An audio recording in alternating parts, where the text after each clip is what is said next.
dutangiye episode ya mbere no magambo menshi dutangire California mu mujyi bita Los Angeles. Hey filime witonze. Hey jambo kurindi sibyo nuko dutangiye filime hari zazaga n'imodoka ubona ko ari za gisirikare. Abana bunda barakwikira babyita kuzikwikira nk'uko umuhinza kwikira isuka. Bunda bari gushyiramo za magazini. Hano umusirikare ufite agafoto kari ubona kari famiye umugore n'abana ni mukaragi hano. Hey ni DJ Felix. Filime uwo mwana ngana ate turns 3 tomorrow. Ejo asuzuza imyaka 3. Birthday cake on me. Ewana keke ya anniversaire ni ngiye wiriho nzayishyura. Remember the way I felt on my first strike. Tibuka uko natekerezaga bwa mbere nanjye natakanja kuri misiyo ya mbere. Buri musirikare agira misiyo ya mbere abafitemo ubwoba. Don't worry man. Ntugire ikibazo mwana. Used to it. Uzabimenyera. Bigaragara ko uyu mwirabura ari ubwa mbere agiye kuri misiyo. Atuzabimenyera natwe ama misiyo twagiye tujyaho ntabwo byabaga byoroshye. Bisa nk'abaga by'igitera ahantu runaka. Bimeze biti. Uko tugatangiye.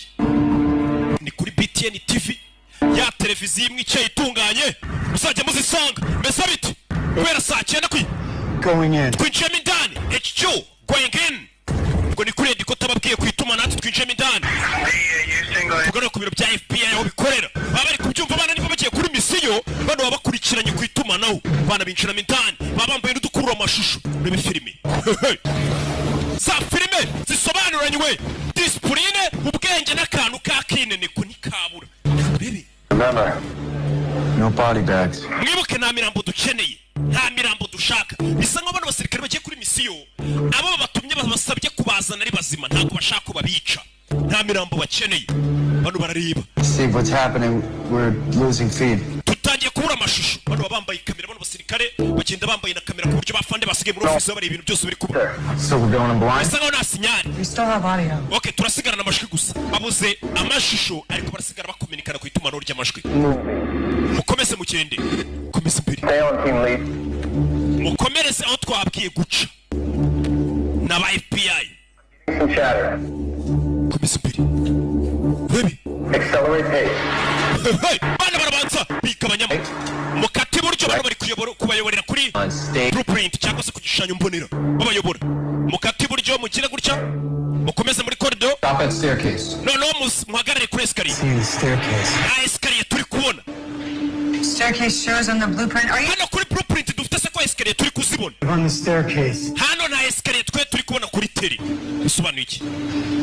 Things are getting closer. Bisobanuye ko turi gusatira. Menya kubo. We should abort. Iyi misiyo reka tuyihagarike. Sense. Cyo nubukora iki?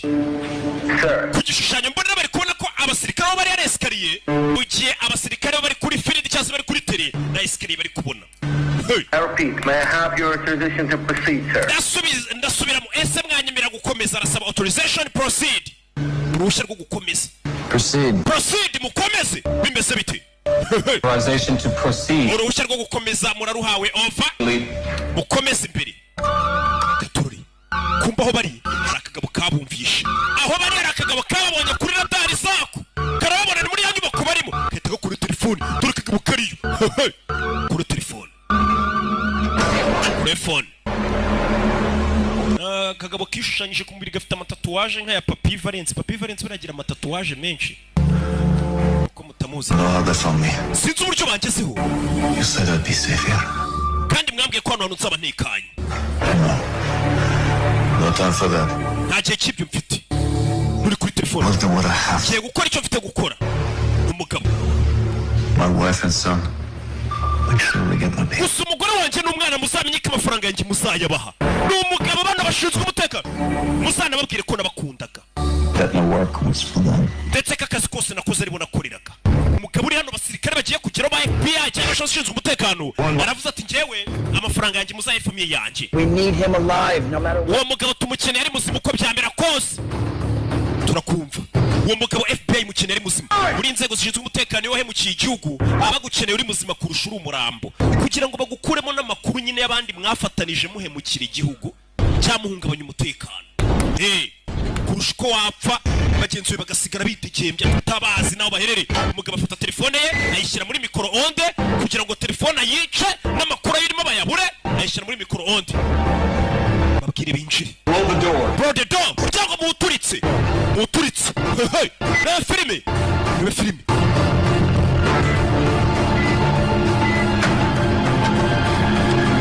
abana bakuru ibisasu bano abashinzwe umutekano bakuru babicaye muri ofisi ariko bari gutanga oda bakurikirana urugamba ukuntu uri kugenda urugamba rega ntabwo rurwanwa n'imbunda gusa abakenewemo n'ibitekerezo umugabo arabanza asoma kuri duniya yote icyakiyewe bagiye kugeraho kingwa kuri duniya yote basi nimba ari n'igifatwa bagifata icyanyweye duniya yote bibaze gufatwa utananyweye duniya yote bakagufata n'inyota puritano nshinzwe umutekano abana babariji kirimo hasi umugabo telefone yari kuyiteka muri mikoroonde ari kuyishyushya kugira ngo ishwanyagurike urebe filime kagabo kari hano karirasa aho kugira ngo kamena amabanga karirasa reka bagufasha amakuru wayatanga bagira ahantu bita muri ndabyemeye umugabo yarirashe kugira ngo batamujyana muri ndabyemeye amakuru yose akayatanga Steve ubuse naba nagufashe ntumpa amakuru nagufu Steve umugabo bashakaga ari muzima rirashe bimeze biti uwo bashaka ari muzima rirashe iyi ni episode ya mbere bakise Cypher izi ni za filime z'ubwenge narababwiye ngo byayishwe injiji bigayishurirwa abanyabwenge dore ni izi filime rero z'ubwenge rukimbazanira bimeze bite izi filime usanga ku gasobanurifilms.com iyo ni website ujye ukishyura amafaranga yawe make uva kuri Netflix birabintu se nabayireba muyireba ariko made in Rwanda bari ibintu by'ubwenge ni nka kuri iranayirenze cyase amadolari 20 ukarebera muri VIP cyase 20 by'amanyarwanda n'amafaranga make izi filime zose niho zisohokera ahandi hantu ni kuri BTN buri munsi saa 9 kugeza saa 10 nuko dutangiye filime yacu bakise nguki bose nabamenyemo amafaranga bagize mu rore kugira ngo iyi filime tugereho cyumwereko bamaze kuyikora bahita bamamagara kuri ya nimero yanjye ati roki kimomo no musobanuzi tuzukiye utunganya ukomoka ku ntumwa aka filime kadushyirire mu kinyarwanda banza no kwanga baringinga nyuma mza kubyemera ariyo mpamvu muri kukabona hano hanze kuri BTN TV no kugasobanurifilms.com bakise nguki Cypher rebe filime Rebe. Question number 5. Ikibazo cya gatanu. Where was Shawn Mendes born? Shawn Mendes yavukiye. Undi mugabo atuzanye yavukiye muri Toronto. 5 for 5. 5 kuri 5 mwana wanje. She knows everything there is to know about this kid. Mwana wanje usubwenge bwinshi cyane pe. Ni umugabo ari kumwe n'umwana we n'undi mugabo batugaruye tuvuye kuri bari abashinzwe umutekano. Mwana ari kuryamo. My friend Jess and I think she probably smells like woods and hot. Inshuti yanjye Jess dukeka ko uwo mugabo yanukaga. I like that. Ntago ariko yanukaga. On the pop quiz? No, silly. Weekends with you. I was doing the whole week. Mba numva twamara ari cyumweru kurusha ko twamara na weekend papa. I miss you telling me funny stories before I sleep. Mba nkumbuye kunganiriza inkuru zisekeje imbere ko nsinzira. Ndetse ukankora no twa mu gitondo. But I want to live with you. Nubwo nkunda mama wanjye ariko mba numva nabana nawe. Ni kumwe nyine mama yaratandukanye na papa mama ari urera umwana. Don't you like a grown up for a second? Mwana wanjye nakurizi ko wakuze bigeza. 8 years old. Mfite imyaka 8 papa. 8 minus a half.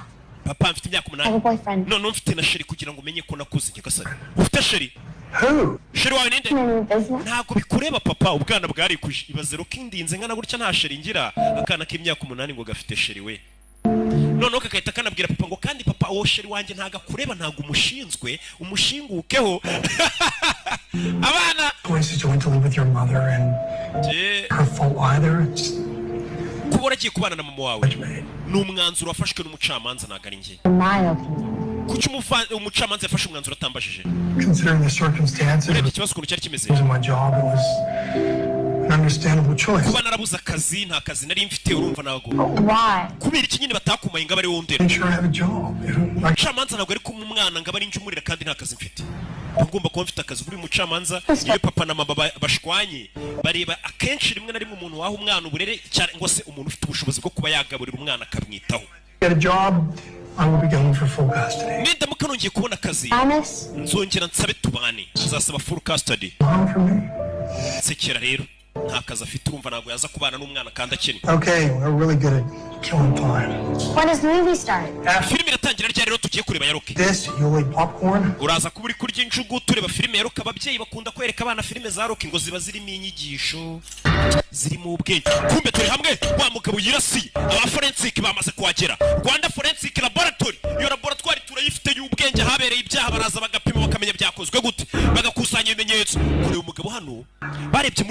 bagiye babona hari igipapuro cyari kirimo kurikirana witunze hagira kamwe. Heard you want to happen for suicide? Twumvishe kandi tubona ibyabaye imbere k'umugabo yahura. But it doesn't get any easier. Ntabwo yabyoroshye. Umugabo bari baje gufata yiyahuye. Steve, check this. Steve Reban. Basa Rwanda. Tells me it's a printer test there. Hari urupapuro babonye ariko rwanditse mu bintu bidasobanutse. Where did all the easy cases go? Ibirego byoroshye ntabwo bikibaho. You think it is? Urakeka ibi ni ibiki n'urwandiko babonye? No idea. It's strange. Biratangaje. N'abakuru ofisi barumva. It's got Chinese, Urupapuro. Latin, Wagira ngo ni igishinwa ni ikilatini. numbers, Imibare. Circles, Inziga. prefix, Hieroglyphe. random shapes, and random. Ndetse n'ibintu bidasobanutse bizengurutse. Iyo ni code. I can send an email of it to you. Reka mboherereze email. Let's not risk a security breach. Oya kugira hatagira n'umuntu duhakinga bikangiza umutekano ibyo bintu mwibitwohereza. The ability to interrogate our Suspect. Uwo twakekaga ntabwo twabasha kumufata. safe. I'll send a forensic team down. Ngiye kohereza ikipe ya forensic zipima ibyo bintu bipakire bari ibizanaho kugira ngo mubyohereze kuri email. Email buriya ntiwamenya ibyazo. Sir, we don't have anyone in-house capable of deciphering something like that. Muri kano kanya nta muntu dufite wakora wabasha kuba yakuraho code. Hari umuntu nzi biriya bye bifite ukuntu byandikiraga amakode. I served as a military cryptanalyst a while. Hari cryptanalyst twakoranye ndetse muri minsi yavuye no mu kazi yakoreraga NSA. Family? Best cryptanalyst I know. Niwe cryptanalyst wa mbere nzi wigeze ubaho. Ba bantu nyine babona nka kunyibye byandikiye mu makode mu bintu bidasobanutse by'urujijo. We akaba yazi izo kode akaba yazivumbura akamenya bashakaga kuvuga iki. Full report on him on my desk. Muhamagare nonaha. Eyes on that document. Iyo document mu masaha biraza kuba yifite. Hari uwo bavuze ngo usubwenge cyane mu bintu byerekeranye n'amakode kuko mwahisha ibintu mukabyandika amakode kose uwo mugabo ibintu byerekeranye n'amakode arabizi ku buryo ngo nibyo bintu yakoraga cyane yabaye umusirikare. Barakwereka hano hari umugabo waje kureba filime n'umwana we baje kugura amatike tugiye kureba filime yitwa Cypher. Cypher bari ibintu bimeze nk'amakode. Deciphering ni ugukuramo izo code. Kurt, Cut. what's the new number? Nimero yawe yabaye iki? Ni umugabo uri hano. I'll be pretty easy to remember. Hey, what's happening? Cyagenze biteze. Hari umuhamagaye. Kind of in the middle of something. Hari ibyo nari ndimo. Gonna mean to wait till tomorrow? Ntabwo wategereza ejo se. Hari umugabo uhamagawe hano yari ari kumwe n'umwana we kurikira filime. I understand. Ndabyumva. Okay, I'll get back to you. Just give me a couple minutes. Okay, minota nk'ibiri nze mite nguhamagara. Uyu mugabo arahamagawe. Uyu mugabo ni muntu ki? Hey! Ari kumwe n'umwana bari baje kureba filime yasobanuwe na Rocky. Ababyeyi urabaza ukuntu icyo kintu bakitaho. It's okay, Dad. Bimeze sa papa. Cye nungire ikibazo. So sorry. Babarira mwana wanjye. There's good news. Ariko hari amakuru meza. It's Nyine could lead to a full-time job. This thing. bino bintu bishobora gutuma mbona akazi gahoraho Love that.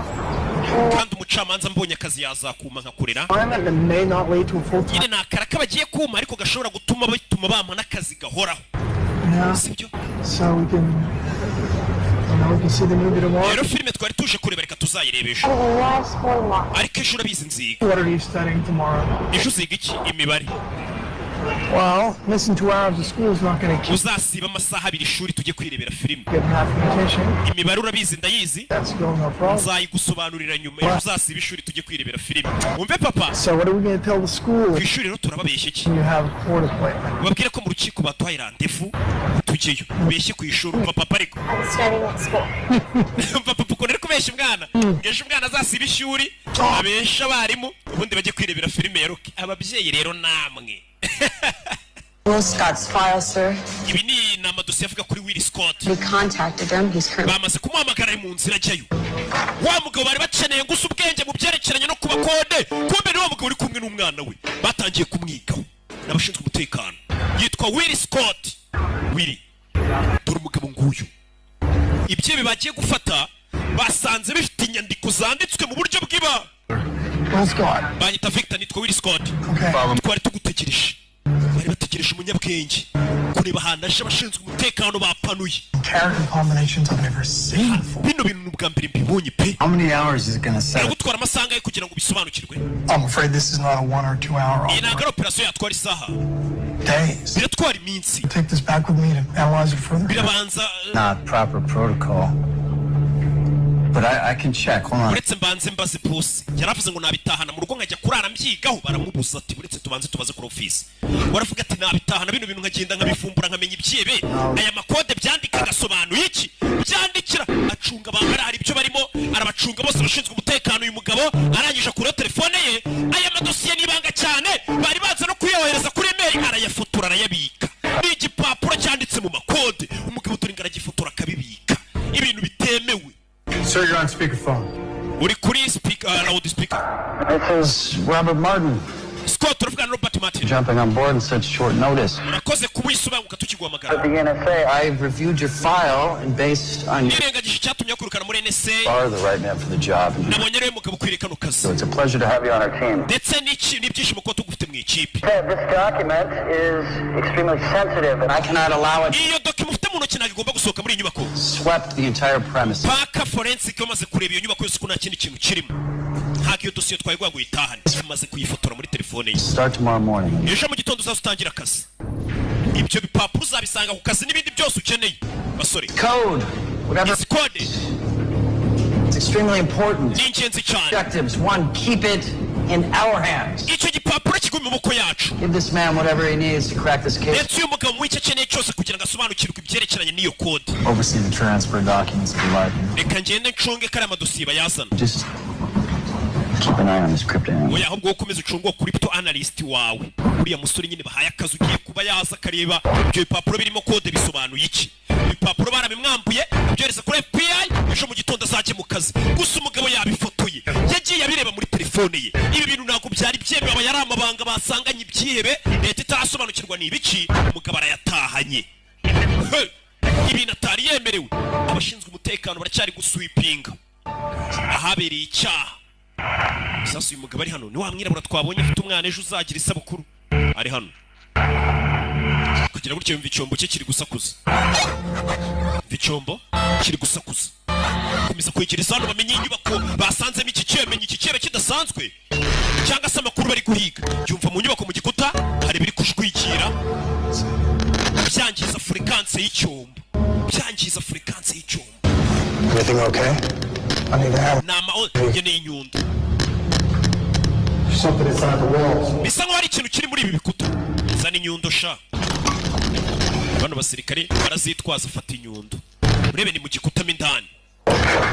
Kubisaba baraturitse bose cyewe agikubita muri cya gikuta. Aho byaye papuro byari biri ibintu byose haraturitse. Nyagasani n'abashinzwe umutekano. Gusa uyu mugabo bamutweretse ngo ni umuhanga. Bamwita Will Scott.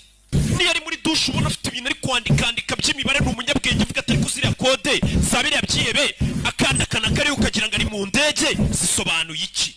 Hey, sweetheart. Bite sweetheart. Hari turika ryabaye kuri televiziyo. Tomorrow. Don't want to really a secret. Icyabanga ryanjye nawe ejo twari kuzajyana kureba filime. Can get this message for you. Bibaye ngombwa ko message nyuza kuri mama wawe. Listen, I'm gonna have to cancel. Ibyo kureba filime ejo turabihinduye kuko ejo bambwiye ko aribwo azatangira akazi. Things got a little crazy. Ibintu hano byabaye ibintu by'ubusazi. But we'll reschedule. Tugiye guhindura gahunda yo kujya kureba filime ya Rocky. Really sorry. Kandi umbabarire mwana wanjye. You. Ndagukunda. I'll talk to you soon. Tuzavugana vuba. Sibyo message yoherereje mama w'umwana kuko umwana nta telefone agira. Mama w'umwana ari hano yakiriye ubutumwa. Bakise Saifa. Kando hano Lodi. Bite sweetheart ni papa. Ibyerekeranye na ryabanga ryanjye nawe ejo umwana agomba gusiba ishuri bakajya kuri filime. Umwana wanjye mama yitajugunya telefone ni kumwe ababyeyi baba barashwanye. Wo yarinde mama. No muntu wari wibeshye nimero umva kubeshya. Kwa kunda ababyeyi baba barashwanye buri umwe akajyangisha undi umwana. Mama ye ni indaya. Yahura na so ni indaya. In East Los Angeles. Murasirazuba bwa Los Angeles. The FBI were on the premises as well as what caused the FBI yari yatatse haturitse. interest of privacy for the investigation. Bisa nk'ari pereza ryari kiribanga cyane. Identities of the deceased are not being released. Ndetse imiryango yapfiriyemo y'abashinzwe umutekano w'ibintu iratangazwa. Aba agent umunani b'FBI baturitse. Nyagasani. Ushyarebye. Weye niwe wenyine wafotoye cya gipapuro. Umuntu cya gipapuro cyahiriyemo. Hamwe yasize afotoye igipapuro. Aba agent bari bakirinze bose bahiye baturikiyemo. Wenyine niwe wabashije kugisigara nahise giprintinga muri iryo joro ntiyaryamye amenye ubundi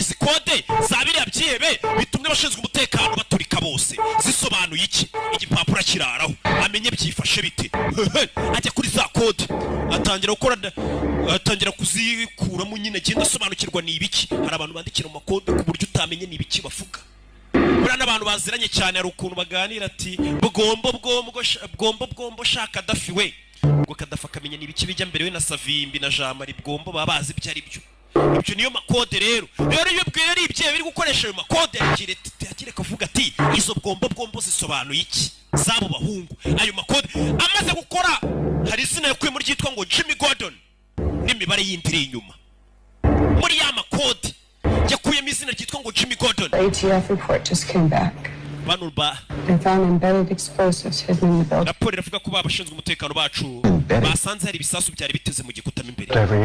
Kandi hose bari bahasatse. They loaded a false room C4 and detonated it remotely. Hari igisasu cyari giteze mu gikuta muri cya cyumba tutabonaga hano kuri map cyase kuri blueprint. I know.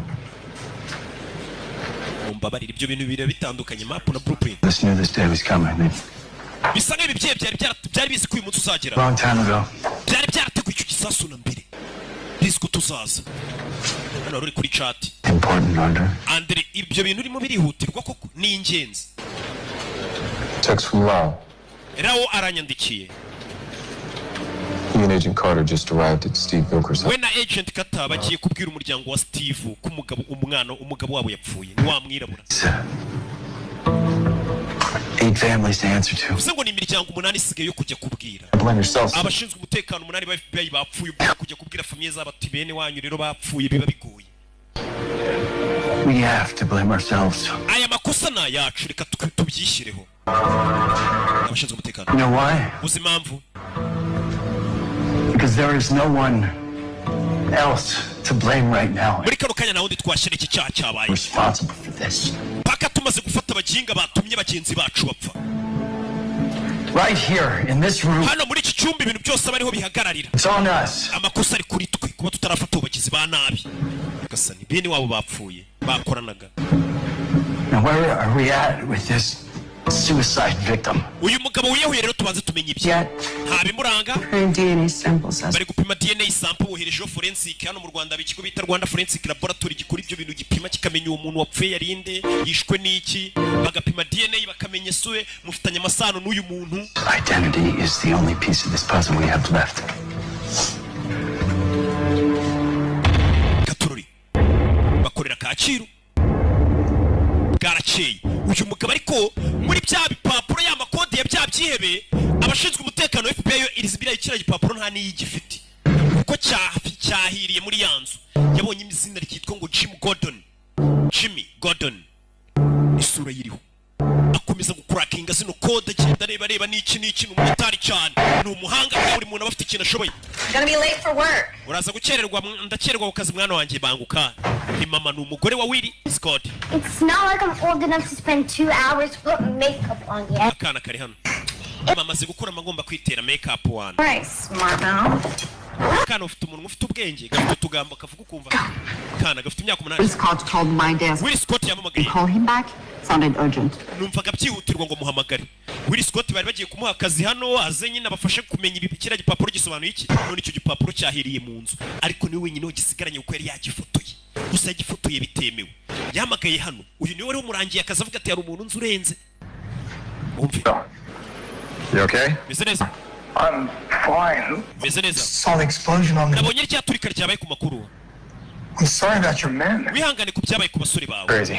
N'ubusazi mwana. Listen, you know, an hour earlier I would have been there. Do you know who's behind? Iyo nanjye matinda gato nari guhiramo. No, not yet. We're still working on it. Ikirego turacyagikoraho. That document went up with everything else in the warehouse. Cya gipapuro cyari kiriho kode z'ibyihebe cyahiriyemo bivuze ngo ntabwo tukigukeneye mu kazi ngo uzudufashe kumbi igipapuro yagifoto yagitwaye. I need to ask you a favor. Hari faveri nshaka kugusaba. Well, now is not the time. Ntabwo aricyo gihe cyo kunsaba faveri. Don't take much time and it's really important. Ntabwo biri butware igihe kinini mfasha. Okay, shoot. Sawa uyu nawe yahoze akorera I leta. don't have access to the system anymore. Urabizi ntabwo ngifite ukuntu nagera kuri systeme ya leta. Gordon. Ndagira ngo ndebere izina ry'umuntu bita Jimmy Gordon. Corporate. Nawe se n'umufatanyacyaha. Uramushakira iki? Can't really tell you anymore. Ntabwo nakubwira icyo mushakira. Would you please run the name for me? Iryo zina rishyire muri systeme yanyu nka leta umenyere Jimmy Gordon akora iki. Amazina yacu baba bayafite. I'll run it through someone else. nimba utabinkorera ndareba undi ubinkorera. Stop. Ikira hariko. You know, let me see what I can dig up. Okay, reka ndebe n'iki namenye kuri iryo zina. Okay, Jimmy. Yitwa Jim Gordon. Jimmy nyine Gordon. Gordon araryandika. Uyu yabifumbuye bikuye kuri cya gipapuro ariko n'ubu narabwira FBI ko cya gipapuro yagifotoye. Cyangwa se ko yatangiye no kuba yakwinjira muri zira code z'ibyibe ntago arabibabwira. Ariko bikora ku giti cye. Urebe filime. Bano uyaza kumurebera iryo zina bita Jimmy Gordon ni muntu ki? Akana kagiyeho barebera filime gategereza papa karamubura. Mama yabyumvishe yanga kubikabwira kwa konda ababyeyi nyine mushwana mugashaka kwangisha umwana buri umwe uruhande rwe. Usibyo naga ari byiza imico mibi. Umugabo mu nzu urabona ko ari imicupa rya Duniya yote. Duniya yote ifite mutombora. Guri icupa rya Duniya yote. Barimo na tombora. Uko sirimwe afite menshi. Ujye ureba mu mufuniko mbere kujugunya umufuniko ushobora gutsindira televiziyo. Amagara, amatelefoni biki byose. Mwana hano yafashe amatike yo kureba filime arayaca papa yambeshe ngo turareba filime za Rocky. Umwana wawe kumubeshya filime ya Rocky mubyeyi ujye ubyitondera bishobora gutuma umwana kuzinukwa. What'd you find? Mwabonye iki? Your man, Jimmy Gordon, was a respected banker. Yari umuntu ukora muri banki bubaha. 50 years old. Yari umuzungu. From Arizona. Cajun. Clean with no criminal records. Born nta cyaha afite. And dead 2 months ago from cardiac arrest. Yapfuye amezi abiri ashize yishwe n'umutima. That says here a heart attack took him out. Baravuga ko ari umutima wamwishe. You have an exact date. Wambwira amatariki neza yapfiriye Jimmy Gordon. August 16th. Kwa munani tariki 16 2020. Neza neza. Wambwira umugabo wari we. Yakoraga muri banki. Wiri. Izina rya mbere yabonye muri ya code ya bya byihebe. Izina rya mbere yabonye muri yitwa Jimmy Gordon n'amatariki igihe yafukiye. Yari yabonye izina ariko hari imibare yanditse imbere. Umugabo yapfuye muri August kwa munani. Tariki 16 2020. Arabanza ashyiramo akadomo hano. Kwa munani tariki 16. Inyuguti ya Z iri hano isobanuye iki 2020.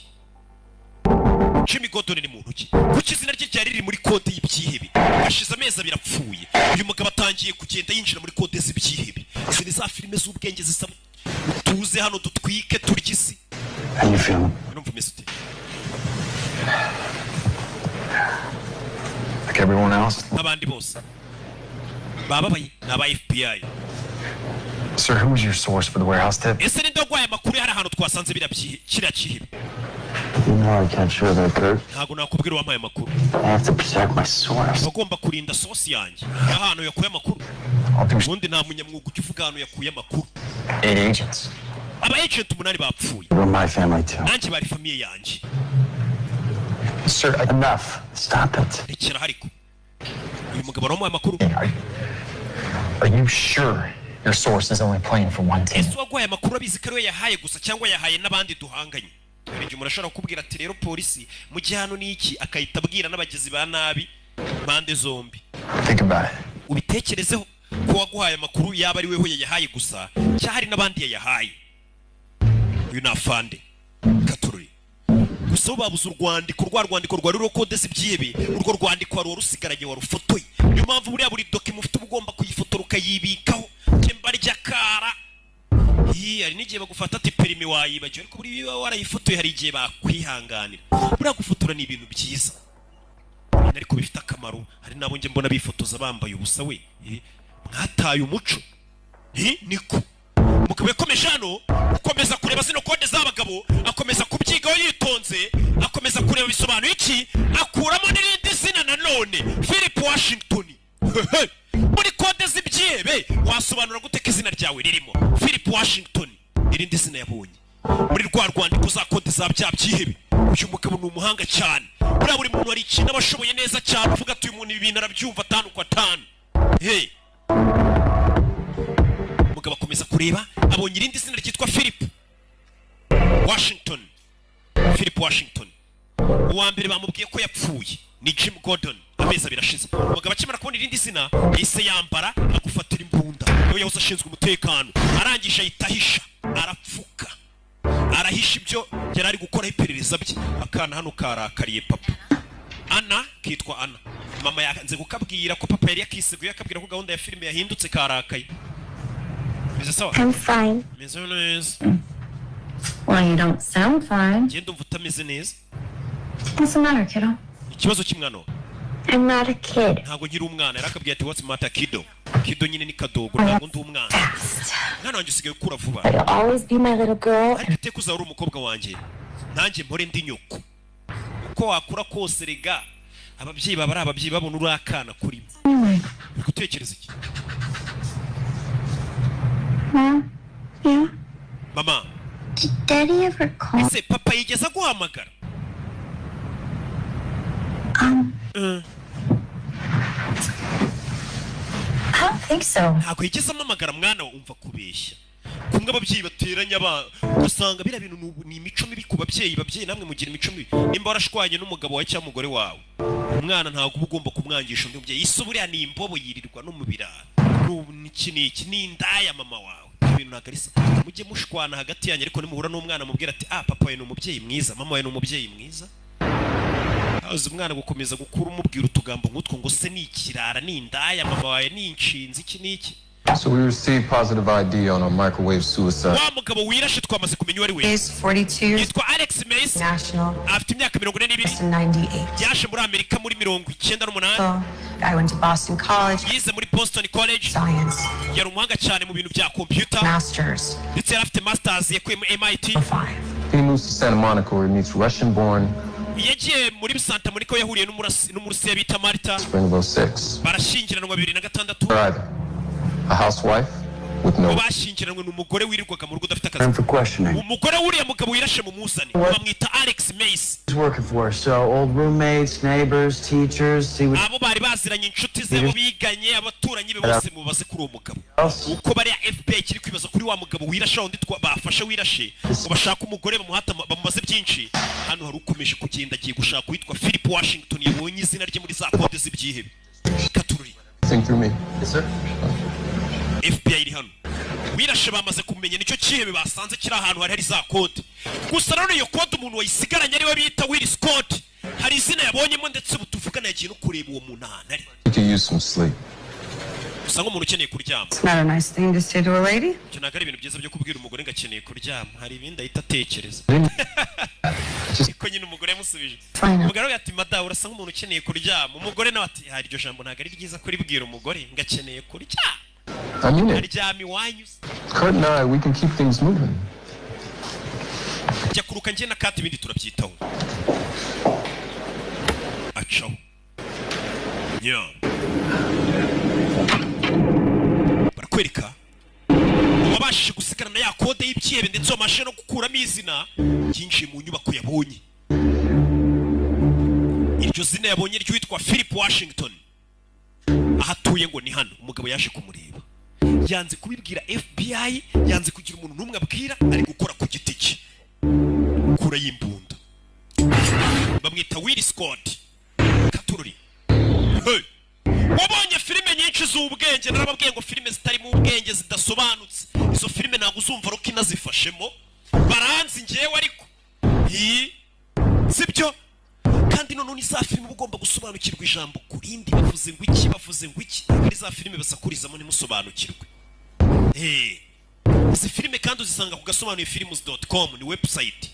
Ujya ukishyura udufaranga duke ukajya wirebera filime neza umeze neza. Umugabo yinjira mu nyubako. Ibaza izina ibyihebe byari byarahishe muri kode. Wowe iryo zina warimenya ukajya ahantu iryo zina rituye. Umeze nk'uwiyahuye nk'umuntu wazi wanjye mbira mupanga ataneguje. Umeze tu. Kugera no muri ugasanga hari umugabo umeze nk'uri gupfa. Hari umugabo uri gusamba. Yinjiye muri inzu asanga umuntu uri muri inzu ari gusamba. Bimeze bite? Ya. Cyawe. Ni filime. Komeza imbere. Umugabo ari gusamba. Gusamba avayo reba ko yamutabara. Aza gutabara umugabo ari gusamba. Bimeze neza. Gusamba. Bisa neza aza kumwasamura reba umugabo arebe sibiti akiraro nawe baramufata bakubita igishinge mu irugu.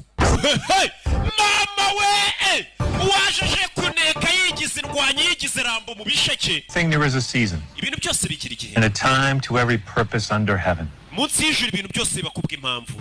A time to weep Habaho igihe cyo kurira and a time to laugh. n'igihe cyo guseka. A time to mourn. igihe cyo And a time to dance. igihe cyo kubyina n'igihe cyo gushyingura bashatse kubunamira. Thank you for Will's life here on earth. turabashimira ubuzima Will yagize kuri iyi si. This body that lies before us. uyu murambo turyamye imbere Will bamuteye urushinge yitapfura agakobwa kaje kumushyingura. wa mugabo Will byapfuye baje kumushyingura. cya gishinge bamuteye cyahise kimwica. Nyagasani bano ntago bikaza baza gushyingura ari nk'abantu 10 wagira ngo bari muri corona bo bavumbuye corona mbere yacu nako bavumbuye nyine gushyingura muri bakenya mbere ya na corona. umugabo arapfuye Will Scott yagiye yigize ramboga agiye kuvumbura ngo ibya kode z'ibyihebe ngo amazina yabonyeho bamujombye igishinge yitapfa.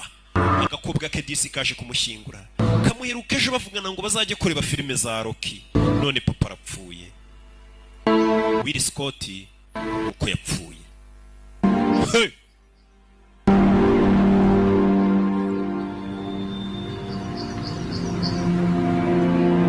Katururi meze bite? umugabo yapfuye dore yari umuhanga mu byerekeranye no kuba yamenya kode z'ibyihebe. bivuze ngo cya gipapuro cy'ibyihebe kiracyahari. isanduku bayisize hano ngo araba bagomba kuza bukeye bakayigira iki n'iki bagashyingura bikarangira bagashyiraho na beto bakubaka neza. niko bigenda. telefone irasona. telefone hano yarasonnye.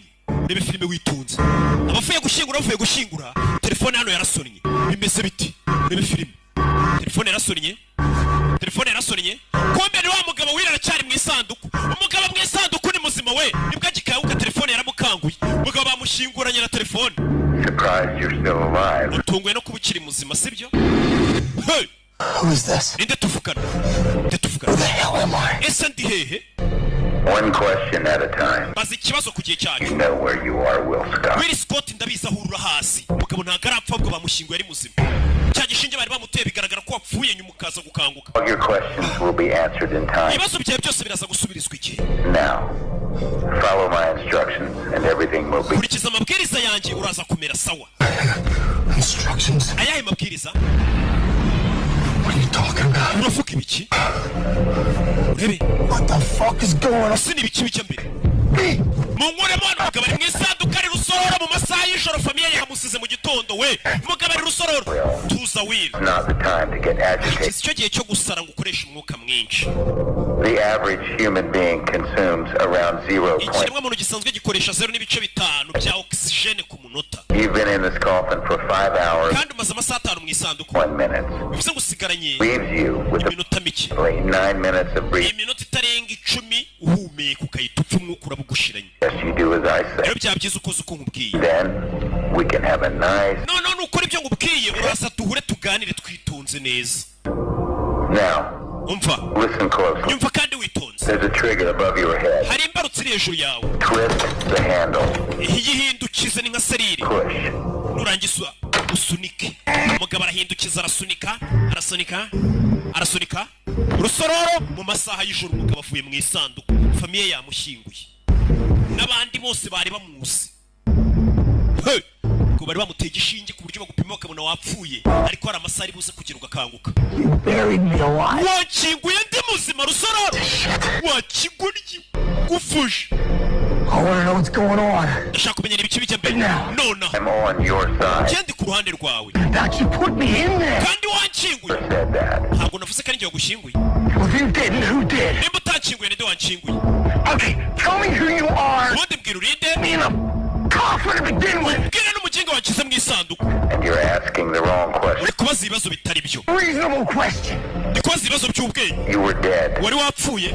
And I'm offering you a new life. none ndi kuguha ubuzima bushyashya. Meet me and I'll explain everything. ngwino duhure gusobanurira buri kimwe. hehe. There's a black car parked across the street. hari imodoka y'umukara iparitse hakurya y'umuhanda yitwa niyusuruka. Mission. imfunguzo zirimo imbere aho bakiriza. genda watse iyo modoka uze duhure gusobanurira ibintu byose. nyagasani. uyu mugabo yinjize mu bintu atazi. yatangiye ngo yafotoye urupapuro rw'abagabo. Black Chevy. Black Chevy. 00. Chevrolet y'umukara. 7. Black 007 iki niki. imodoka y'umukara irimo n'urufunguzo. ati nimba ushaka kumenya ukuntu washyinguwe ngwino ngusobanurire kandi ndi ku ruhande rwawe. bimeze bite?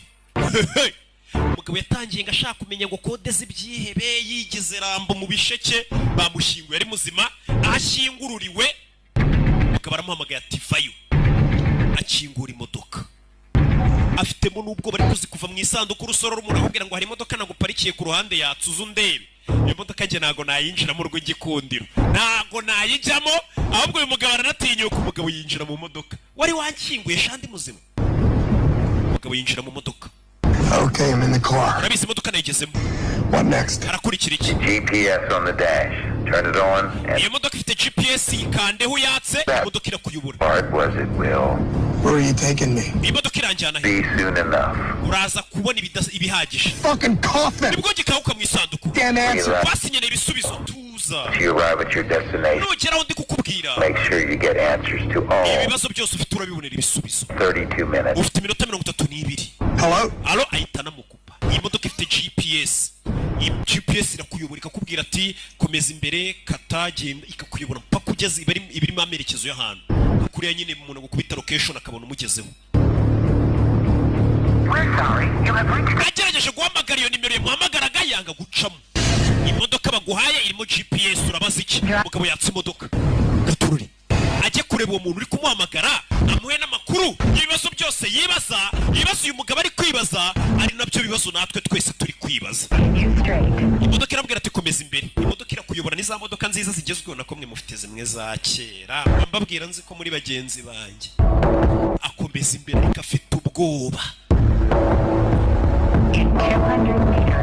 Muri metero 200 uhita ukata iburyo, GPS irakuyobora mugenda muganira. Harimo n'ijwi ry'umukobwa ari kuyobora. Arakata. Komeza ukata iburyo. Arakata ari kuyoborwa na GPS yo mu modoka. Urebe filime. Umugabo ageze hano GPS arayizimya, ubundi ndajya he? Dore ngarayizimya, ubundi no muntu uri kunyobora aranjyana he. Ikigabo cyita kimuhamagara. Urebe filime. Kimuhamagara cyitaba. Aragikupa, ubundi uyu muntu umamagara wari wankinguye ndamwitabira iki? Umugabo arongera amuhamagara. Urebe, amuhamagaye. Telefone yuza mu idirishya arayijugunya. Nyagasani yanze kongera kwitaba umuntu wari uri kumuyobora. GPS arayizimije, reka nitahire mu mahoro. Uyu mugabo nta n'impamvu yo kumwitaba. Ibyo uriya mugabo uri kumuhamagara bivuyemo, yitahire mu mahoro. Atarajya kure dore ngo baramugonga.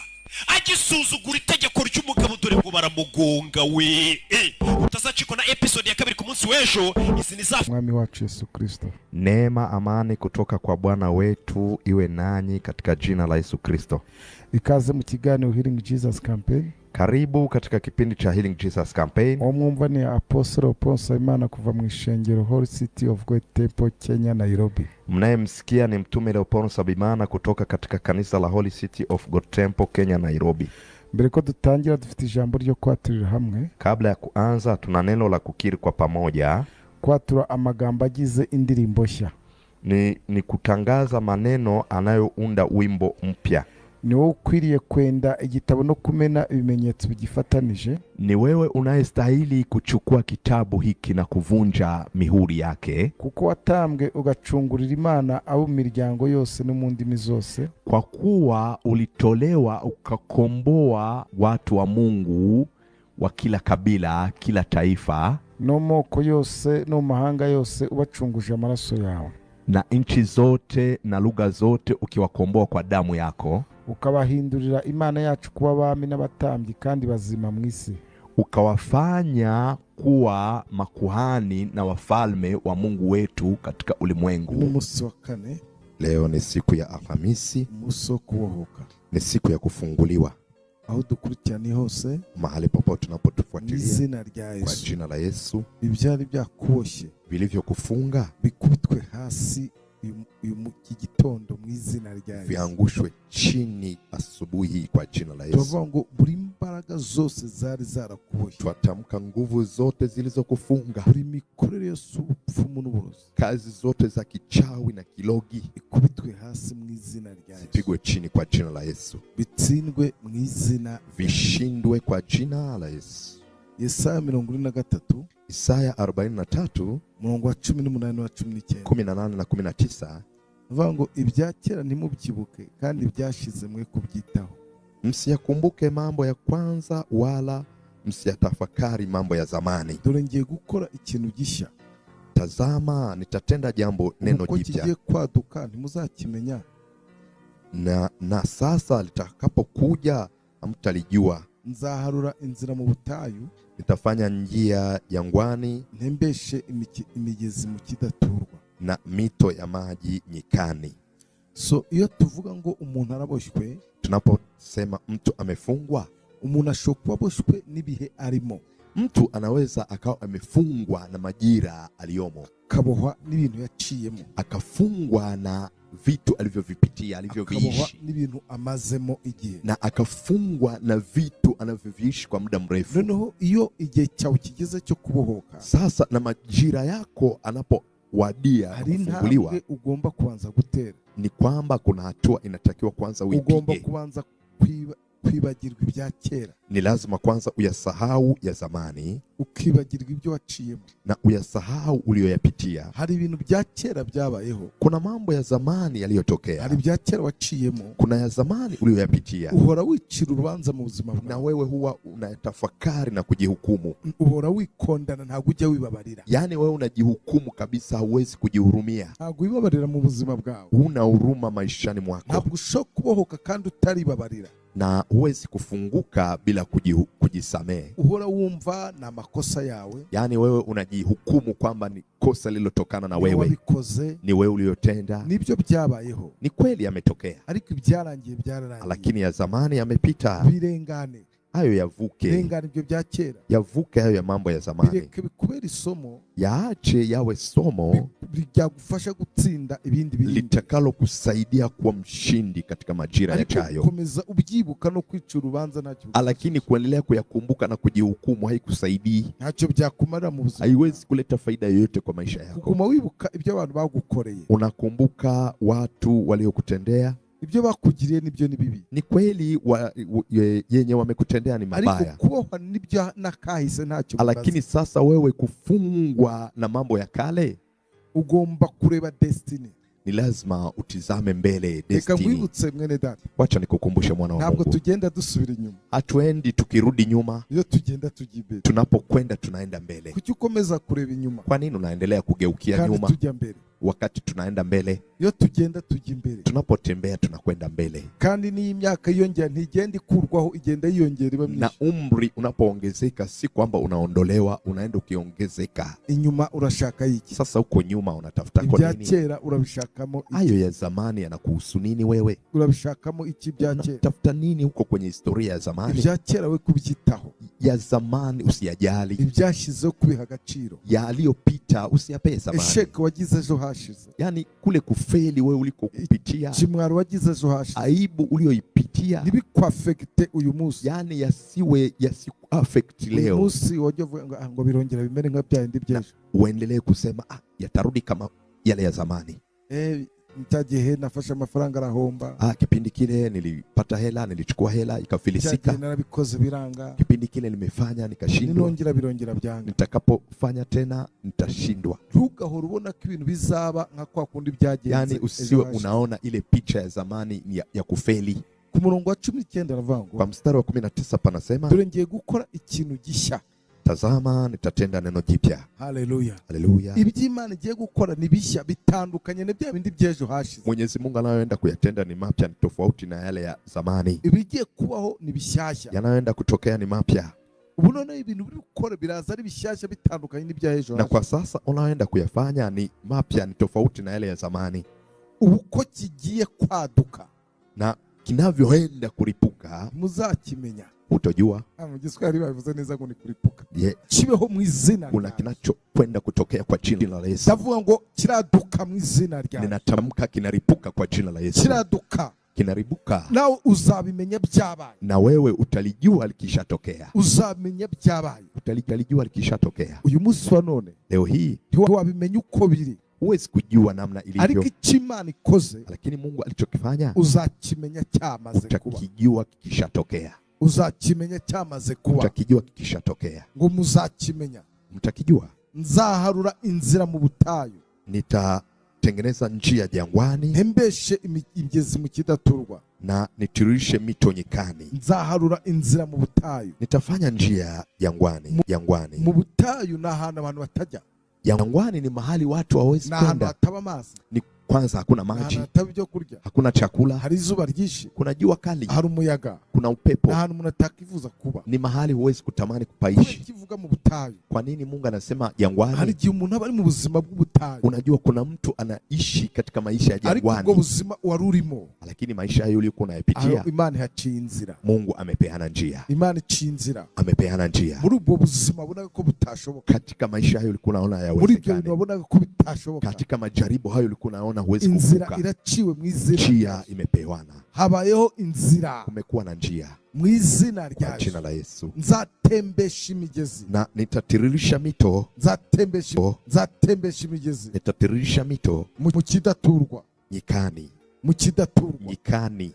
Hantu abantu batageraga. Ni mahali pale watu hawawezi kufika. Hantu abantu batabaga. Ni mahali watu hawawezi kuishi. Kubera ko ntacyo bajya gushakayo. Kwa kule hakuna wanachokitafuta. Kubera ko imigezi y'amazi mahate kuhatembera. Sasa kwa kuwa mito ya maji tayari imeshatiririka, kwa kuwa baraka zimeshaingia, ndio abantu bazaza kuhatura, na watu watakuja kuishi hapa. Dore ukuntu bimeze. Tazama palivyo. Ni nk'ahantu mu cyaro hatara amatara. Ni kwamba ni kama kijijini mahali hakuna stima, nta mazi, hakuna maji, nta barabara, hakuna barabara. Reba ibyo bintu bihageze. Tazama sasa miundombinu yote inapofika, ni watu wote wanakuja kuishi mahali pale.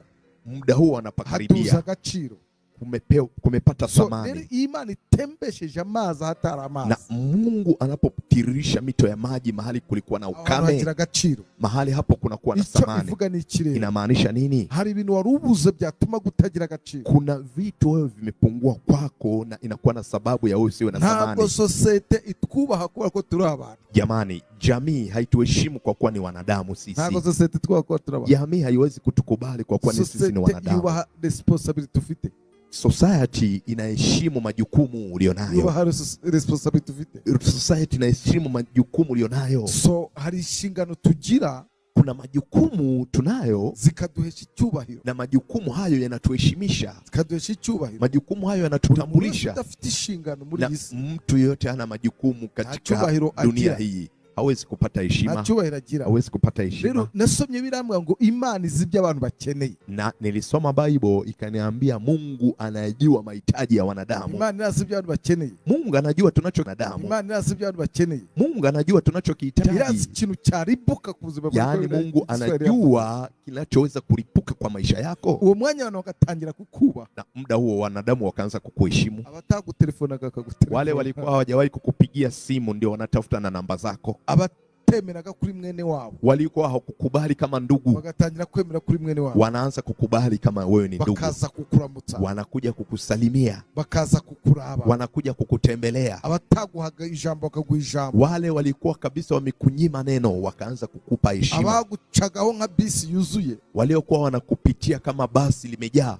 bagatangira kuguha agaciro, wanaanza sasa kukupea thamani. So rero uyu munsi noneho uherereye hose, na leo hii mahali popote ulipo, ndatangaza ikintu gisha ku buzima bwawe. Ninatangaza neno jipya kwa maisha yako, kandi kigira cyaduke mu buzima bwawe, kinaenda kuripuka kwa maisha yako, kandi kiradutse mu izina rya Yesu, tena kimeripuka kwa jina la Yesu, kiradutse mu izina rya Yesu, kimeripuka kwa jina la Yesu, kandi abantu bose bazakimenya, na watu wote watajua mu izina rya Yesu, kwa jina la Yesu. Ntuvuge ngo hari karande ziwanyu, usiseme kuna laana za kifamilia, ntuvuge ngo hari mizimu na barozi, usiseme kuna mizimu na warogi, ntuvuge ngo hari ubupfumu, usiseme kuna uchawi. Icyo nta mbaraga zigihagarika mu izina rya Yesu, hicho kinachoripuka hakuna nguvu iwezacho kukizuia, hakuna roho iwezacho kukizuia. Ndio maana kinaripuka, kiza gitunguranye nka accident, yani kinakuja kama ajali, ku buryo n'umwanzi wawe, yani ni kama adui wako, ntamenye igihe byabereye, hawezi kujua ni muda gani kimetokea, asigara abona byabaye, yani anabaki kwenye mshangao, jambo limetokea, abona byakoretse, anaona limetendeka. Iki cyo kigiye kubaho ku buzima bwawe, na hili ndio linaloenda kutokea kwa maisha yako kwa jina la Yesu, na hiki ndio kimetokea kwa maisha yako. Hari ikintu gitunguranye ku buzima bwawe, kuna jambo la kushtusha, hari ikintu cyadutse ku buzima bwawe, kuna jambo limeibuka kwa maisha yako, tandukanye n'ibyo wari umenyereye mu buzima bwawe, yani lilo tofauti na lile ulilozoea kwa maisha yako, tandukanye n'ibyo wari umenyereye kubona, lilo tofauti na lile ulizoea kuliona, lile tofauti na lile ulizoea kukutana nalo, kwa jina la Yesu. Tena watu wote watakiona, na wewe utamtukuza Mungu kwa jina la Yesu, kwa jina la Yesu. Mungu wa mbinguni akubariki, Mungu wa mbinguni akupe baraka, na liishi kwa maisha yako. Hakuna mlogi, hakuna mchawi atakayezuia neno hili. Hakuna mchawi atakayezuia neno hili. Hakuna imigezi itembe ku buzima bwawe. Mito imetiririka kwa maisha yako. Mu bugaragwa hashizwe inzira. Jangwani kumewekwa njia. Mwizina kwa jina la Yesu. Ibyari byaranze bireme. Vilivyokuwa vimekataa mwizina kwa jina la Yesu. Imana iguhezagire. Mungu akubariki kandi ugira umugisha. Na ukawe na baraka. Bibayeho uko mwizina na imekuwa kwa jina la Yesu. Urabohotse mwizina. Umefunguka kwa jina la Yesu. Urabohotse mwizina. Umefunguka kwa jina la Yesu. Funguka kwa mambo ya kale. Funguka kwa ile ulivyofeli siku zilizopita. Funguka kwa ile aibu iliyopita. Siko bizaba. Sivyo ndivyo itakavyokuwa. Siko bizaba. Sivyo ndivyo itakavyokuwa. Na halitorudi kwa maisha yako. Kwa jina la Yesu. Kwa jina la Yesu. Amen. Amen. Komeze kudukurikirana. Endelea kutufuatilia. Ejo kuwa gatanu. Kesho Ijumaa. Tuzaba turi kumwe mu makoraniro ya online altar. Tutakuwa pamoja kwenye huduma ya online altar. Saa 6 z'ijoro hano muri Nairobi. Ni saa 6 usiku. Mwami wacu Yesu Kristo. Neema, amani kutoka kwa Bwana wetu iwe nanyi katika jina la Yesu Kristo. Ikaze mu kiganiro Healing Jesus Campaign. Karibu katika kipindi cha Healing Jesus Campaign. Omwumva ni Apostle Ponsa Imana kuva mu ishengero Holy City of God Temple Kenya Nairobi. Mnayemsikia ni mtume Leopold Sabimana kutoka katika kanisa la Holy City of God Temple Kenya Nairobi. Mbere ko dutangira dufite ijambo ryo kwaturira hamwe. Kabla ya kuanza tuna neno la kukiri kwa pamoja. Kwatura amagambo agize indirimbo nshya. Ni kutangaza maneno anayounda wimbo mpya. Ni wewe ukwiriye kwenda igitabo no kumena ibimenyetso bigifatanije. Ni wewe unayestahili kuchukua kitabu hiki na kuvunja mihuri yake. Kuko watambwe ugacungurira Imana abo miryango yose no mu ndimi zose. Kwa kuwa ulitolewa ukakomboa watu wa Mungu wa kila kabila, kila taifa, no moko yose no mahanga yose ubacunguje amaraso yawe. Na nchi zote na lugha zote ukiwakomboa kwa damu yako. Ukabahindurira Imana yacu kuba abami n'abatambyi kandi bazima mu isi. Ukawafanya kuwa makuhani na wafalme wa Mungu wetu katika ulimwengu. Umunsi wa kane. Leo ni siku ya Alhamisi. Umunsi wo kubohoka. Ni siku ya kufunguliwa. Aho dukurikirana hose, mahali popote tunapotufuatilia, kwa jina la Yesu. Ibyari byakuboshye, vilivyokufunga bikubitwe hasi iki gitondo mu izina rya Yesu. Viangushwe chini asubuhi kwa jina la Yesu. Tuvuga buri mbaraga zose zari zarakuboshye. Twatamka nguvu zote zilizokufunga. Buri mikorere yose ubupfumu n'uburozi. Kazi zote za kichawi na kilogi ikubitwe hasi mu izina rya Yesu. Zipigwe chini kwa jina la Yesu. Bitsindwe mu izina, vishindwe kwa jina la Yesu. Yesaya 43. Isaya 43 murongo wa 18 na 19. 18 na 19. Vango ibyakera nimubyibuke kandi byashize mwe kubyitaho.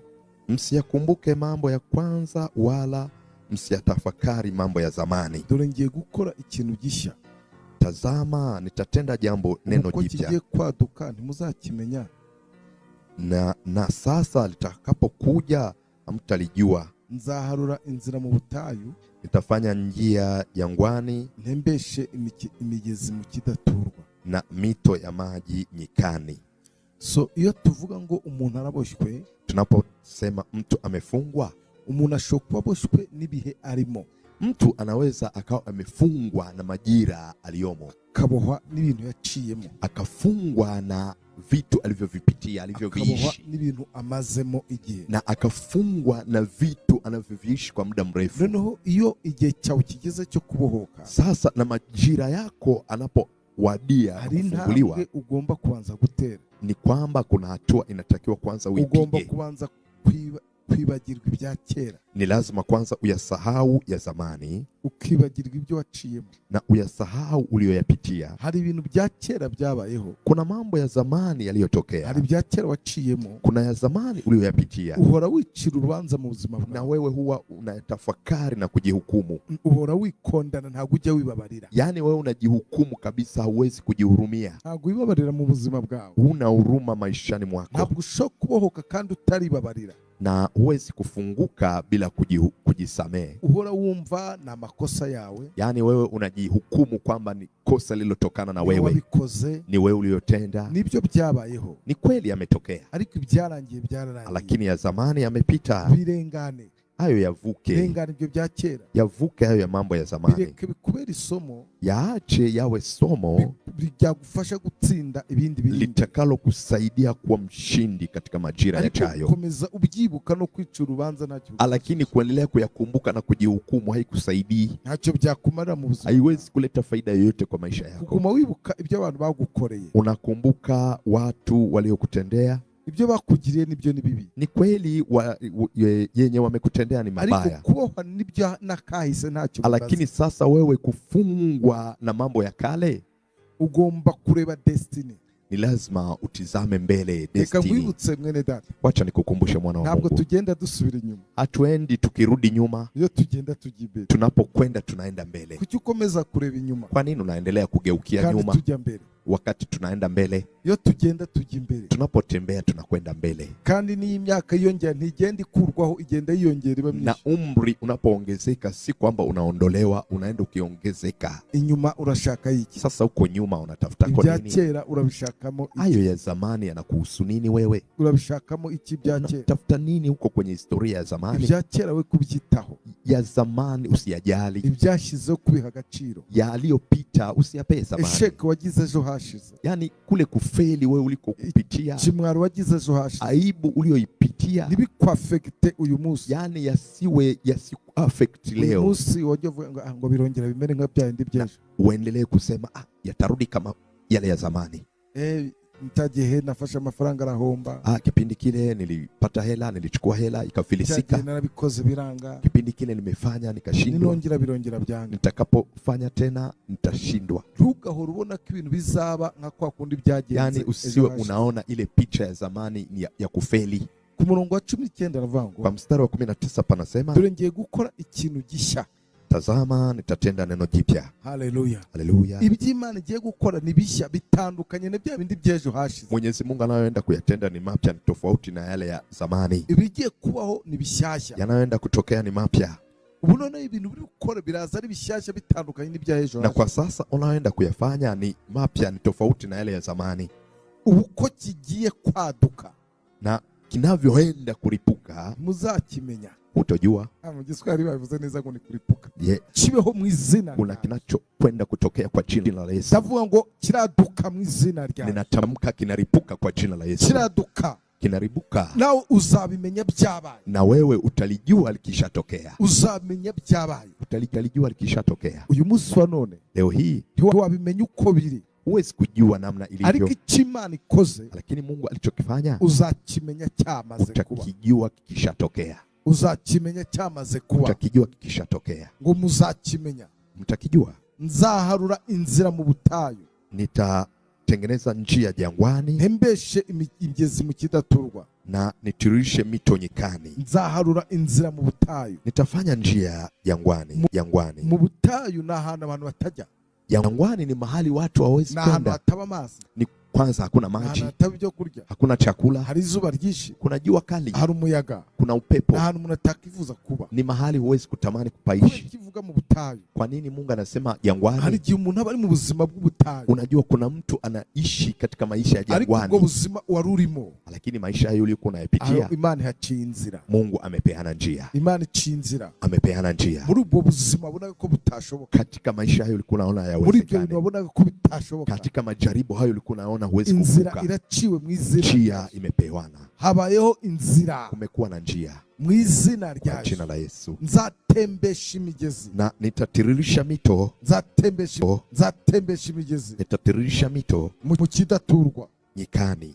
Mu kidaturwa. Nyikani. hantu abantu batageraga, ni mahali pale watu hawawezi kufika, hantu abantu batabaga, ni mahali watu hawawezi kuishi, kubera ko ntacyo bajya gushakayo, kwa kule hakuna wanachokitafuta. Imigezi y'amazi mahate kuhatembera. Sasa kwa kuwa mito ya maji tayari imeshatiririka, kwa kuwa baraka zimeshaingia, none abantu bazaza kuhatura na watu watakuja kuishi hapa. Dore ukuntu bimeze, tazama palivyo. Ni nk'ahantu mu cyaro hatara amatara, ni kwamba ni kama kijijini mahali hakuna stima, nta mazi, hakuna maji, nta barabara, hakuna barabara. Reba ibyo bintu bihageze. Tazama sasa miundombinu yote inapofika, ni watu wote wanakuja kuishi mahali, muda huu wanapakaribia, kumepata thamani. Imani itembesheje amazi hatari amazi, na Mungu anapotiririsha mito ya maji mahali kulikuwa na ukame, mahali hapo kunakuwa na thamani.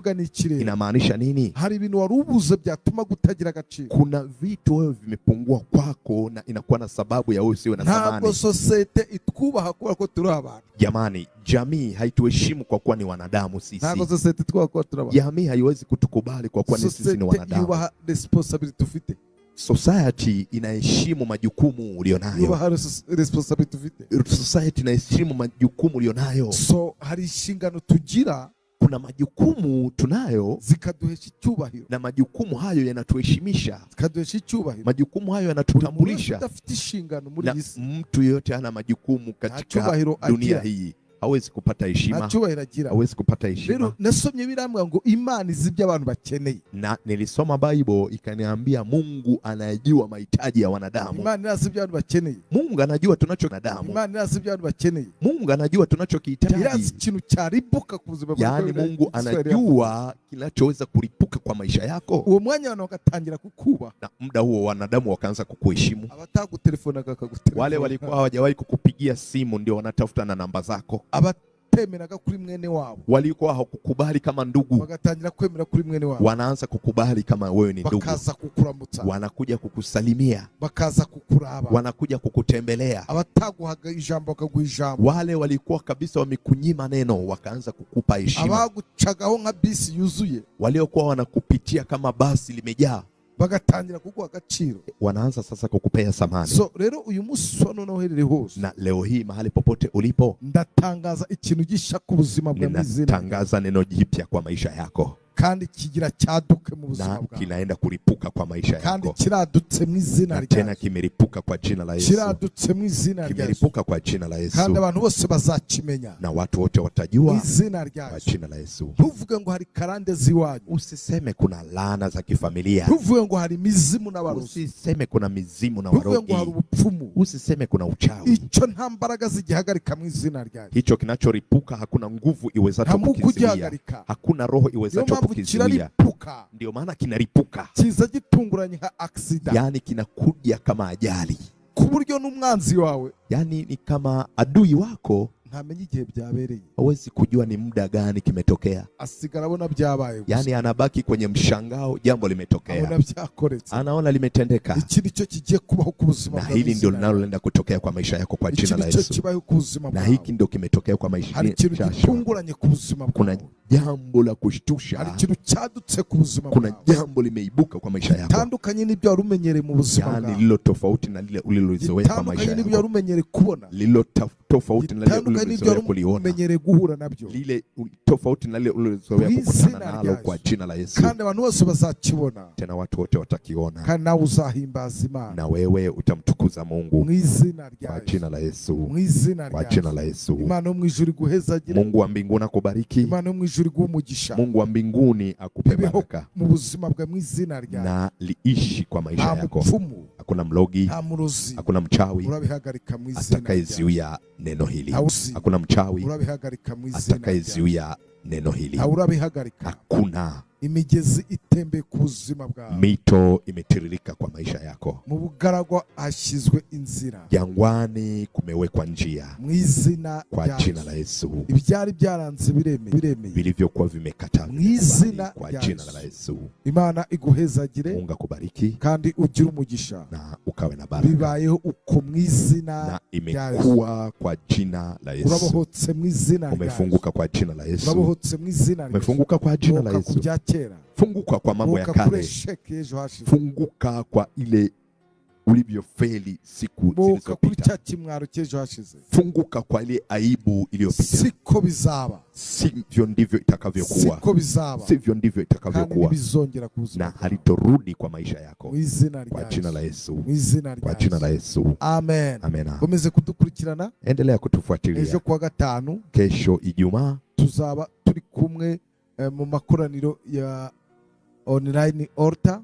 Tutakuwa pamoja kwenye huduma ya online altar. Saa 6 z'ijoro hano muri Nairobi. Ni saa 6 usiku. Mwami wacu Yesu Kristo. Neema, amani kutoka kwa Bwana wetu iwe nanyi katika jina la Yesu Kristo. Ikaze mu kiganiro Healing Jesus Campaign. Karibu katika kipindi cha Healing Jesus Campaign. Omwumva ni Apostle Paul Saimana kuva mu ishengero Holy City of God Temple Kenya Nairobi. Mnayemsikia ni mtume Leopold Sabimana kutoka katika kanisa la Holy City of God Temple Kenya Nairobi. Mbere ko dutangira dufite ijambo ryo kwaturira hamwe. Kabla ya kuanza tuna neno la kukiri kwa pamoja. Kwatura amagambo agize indirimbo nshya. Ni kutangaza maneno anayounda wimbo mpya. Ni wewe ukwiriye kwenda igitabo no kumena ibimenyetso bigifatanije. Ni wewe unayestahili kuchukua kitabu hiki na kuvunja mihuri yake. Kuko watambwe ugacungurira Imana abo miryango yose no mu ndimi zose. Kwa kuwa ulitolewa ukakomboa watu wa Mungu wa kila kabila, kila taifa, no moko yose no mahanga yose ubacunguje amaraso yawe. Na nchi zote na lugha zote ukiwakomboa kwa damu yako. Ukabahindurira Imana yacu kuba abami n'abatambyi kandi bazima mu isi. Ukawafanya kuwa makuhani na wafalme wa Mungu wetu katika ulimwengu. Umunsi wa kane. Leo ni siku ya Alhamisi. Ni siku ya kufunguliwa. Aho dukurikirana hose, mahali popote tunapotufuatilia, kwa jina la Yesu, ibyari byakuboshye vilivyokufunga bikubitwe hasi igitondo mu izina rya Yesu, viangushwe chini asubuhi kwa jina la Yesu. Tuvuga ngo buri imbaraga zose zari zarakuboshye, twatamka nguvu zote zilizokufunga, buri mikorere yose ubupfumu n'uburozi, kazi zote za kichawi na kilogi ikubitwe hasi mu izina rya Yesu, zipigwe chini kwa jina la Yesu, bitsindwe mu izina, vishindwe kwa jina la Yesu. Yesaya 43, Isaya 43 murongo wa 18 na 19, 18 na 19, avuga ngo ibyakera ntimubyibuke kandi byashize mwe kubyitaho. Msiyakumbuke mambo ya kwanza wala msiyatafakari mambo ya zamani. Dore ngiye gukora ikintu gishya. Tazama nitatenda jambo neno jipya. Kigiye kwaduka ntimuzakimenya. Na sasa litakapokuja hamtalijua. Nzaharura inzira mu butayu, nitafanya njia jangwani, ntembeshe imigezi mu kidaturwa, na mito ya maji nyikani. So iyo tuvuga ngo umuntu araboshwe, tunaposema mtu amefungwa, umuntu ashobora aboshwe nibihe arimo. Mtu anaweza akawa amefungwa na majira aliyomo, akabohwa n'ibintu yaciyemo, akafungwa na vitu alivyovipitia, alivyoviishi, n'ibintu amazemo igihe, na akafungwa na vitu anavyoviishi kwa muda mrefu. Noneho iyo igihe cyawe kigeze cyo kubohoka, sasa na majira yako anapowadia kufunguliwa, ugomba kuanza gutera. Ni kwamba kuna hatua inatakiwa kwanza uipige. Ugomba kuanza kwibagirwa ibya kera. Ni lazima kwanza uyasahau ya zamani, ukibagirwa ibyo waciyemo, na uyasahau uliyoyapitia. Hari ibintu bya kera byabayeho, kuna mambo ya zamani yaliyotokea, hari bya kera waciyemo, kuna ya zamani uliyoyapitia. Uhora wicira urubanza mu buzima bwawe, na wewe huwa unatafakari na kujihukumu. Uhora wikondana, ntago ujya wibabarira. Yani wewe unajihukumu kabisa, huwezi kujihurumia. Ntago wibabarira mu buzima bwawe, una huruma maishani mwako. Ntabwo ushobora kubohoka kandi utaribabarira, na huwezi kufunguka bila kujisamehe. Uhora wumva na makosa yawe, yani wewe unajihukumu kwamba ni kosa lililotokana na wewe, ni wewe uliyotenda. Nibyo byabayeho, ni kweli yametokea, ariko ibyarangiye byararangiye, lakini ya zamani yamepita. Birengane, hayo yavuke. Birengane ibyo bya kera, yavuke hayo ya mambo ya zamani. Bireke bikubera isomo, yaache yawe somo byagufasha gutsinda ibindi bintu, litakalo kusaidia kuwa mshindi katika majira yajayo. Komeza ubyibuka no kwica urubanza ntacyo, lakini kuendelea kuyakumbuka na kujihukumu haikusaidii. Ntacyo byakumarira mu buzima, haiwezi kuleta faida yoyote kwa maisha yako. Kuguma wibuka ibyo abantu bagukoreye, unakumbuka watu waliokutendea, ibyo bakugiriye nibyo ni bibi. Ni kweli yenye wamekutendea ni mabaya. Ariko kubohwa nibyo nakahise ntacyo. Lakini sasa wewe kufungwa na mambo ya kale, ugomba kureba destiny. Ni lazima utizame mbele destiny. Wacha nikukumbushe mwana wa Mungu. Ntabwo tugenda dusubira inyuma. Hatuendi tukirudi nyuma. Iyo tugenda tujimbere. Tunapokwenda tunaenda mbele. Kuki ukomeza kureba inyuma? Kwa nini unaendelea kugeukia nyuma? Tujya mbele. Wakati tunaenda mbele. Iyo tugenda tujya imbere. Tunapotembea tunakwenda mbele. Kandi ni imyaka yiyongera ntigenda ikurwaho, igenda yiyongera iba myinshi. Na umri unapoongezeka si kwamba unaondolewa, unaenda ukiongezeka. Inyuma urashaka iki? Sasa uko nyuma unatafuta kwa nini? Ibya kera urabishakamo iki? Hayo ya zamani yanakuhusu nini wewe? Urabishakamo iki bya kera? Tafuta nini huko kwenye historia ya zamani? Ibya kera we kubyitaho. Ya zamani usiyajali. Ibyashizeho kubiha agaciro. Yaliyopita usiyapee zamani. Esheke wagize ejo hashize. Yani kule kufeli wewe uliko kupitia. Chimwaro wagize ejo hashize. Aibu ulioipitia. Nibikwafekte uyu munsi. Yani yasiku-affect leo. Uyu munsi wajya ngo birongera bimere nka byandi by'ejo. Uendelee kusema yatarudi kama yale ya zamani. Mtaje nafasha amafaranga arahomba. Kipindi kile nilipata hela, nilichukua hela ikafilisika. Narabikoze biranga. Kipindi kile nimefanya nikashindwa. Ninongera birongera byanga. Nitakapofanya tena nitashindwa. Ntugahora ubona ko ibintu bizaba nka kwa kundi byagenze. Yani usiwe unaona ile picha ya zamani ya kufeli. Ku murongo wa 19 aravuga. Kwa mstari wa 19 panasema, dore ngiye gukora ikintu gishya.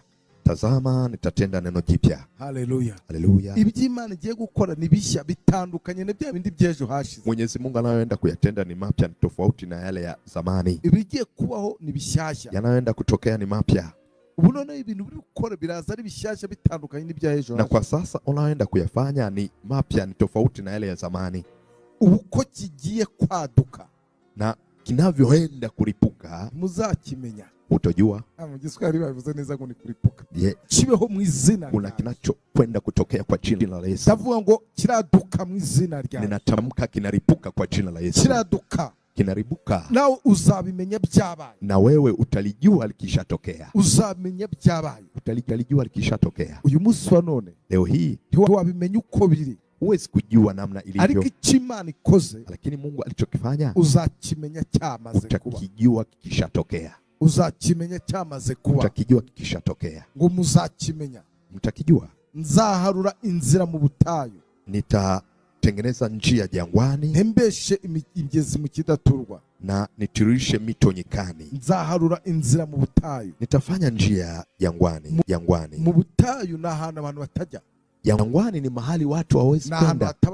Ni kwanza hakuna maji, hakuna chakula, hari izuba ryinshi, kuna jua kali, hari umuyaga, kuna upepo. Na umuntu atakifuza kuba. Ni mahali huwezi kutamani kupaishi. Kivuga mu butayu. Kwa nini Mungu anasema jangwani? Hari igihe umuntu aba ari mu buzima bw'ubutayu. Unajua kuna mtu anaishi katika maisha ya jangwani. Ariko buzima warurimo. Lakini maisha hayo uliokuwa unayapitia, Imana yaciye inzira. Mungu amepeana njia. Imana iciye inzira. Amepeana njia. Muri ubwo buzima ubona ko butashoboka. Katika maisha hayo ulikuwa unaona yawezekana. Muri ibyo bintu ubona ko bitashoboka. Katika majaribu hayo ulikuwa unaona huwezi kuvuka. Inzira iraciwe mu izina. Njia imepewana. Habayeho inzira. Kumekuwa na njia. Mu izina rya Yesu. Jina la Yesu. Nzatembesha imigezi. Na nitatiririsha mito. Nzatembesha imigezi. Nitatiririsha mito. Mu kidaturwa. Nyikani.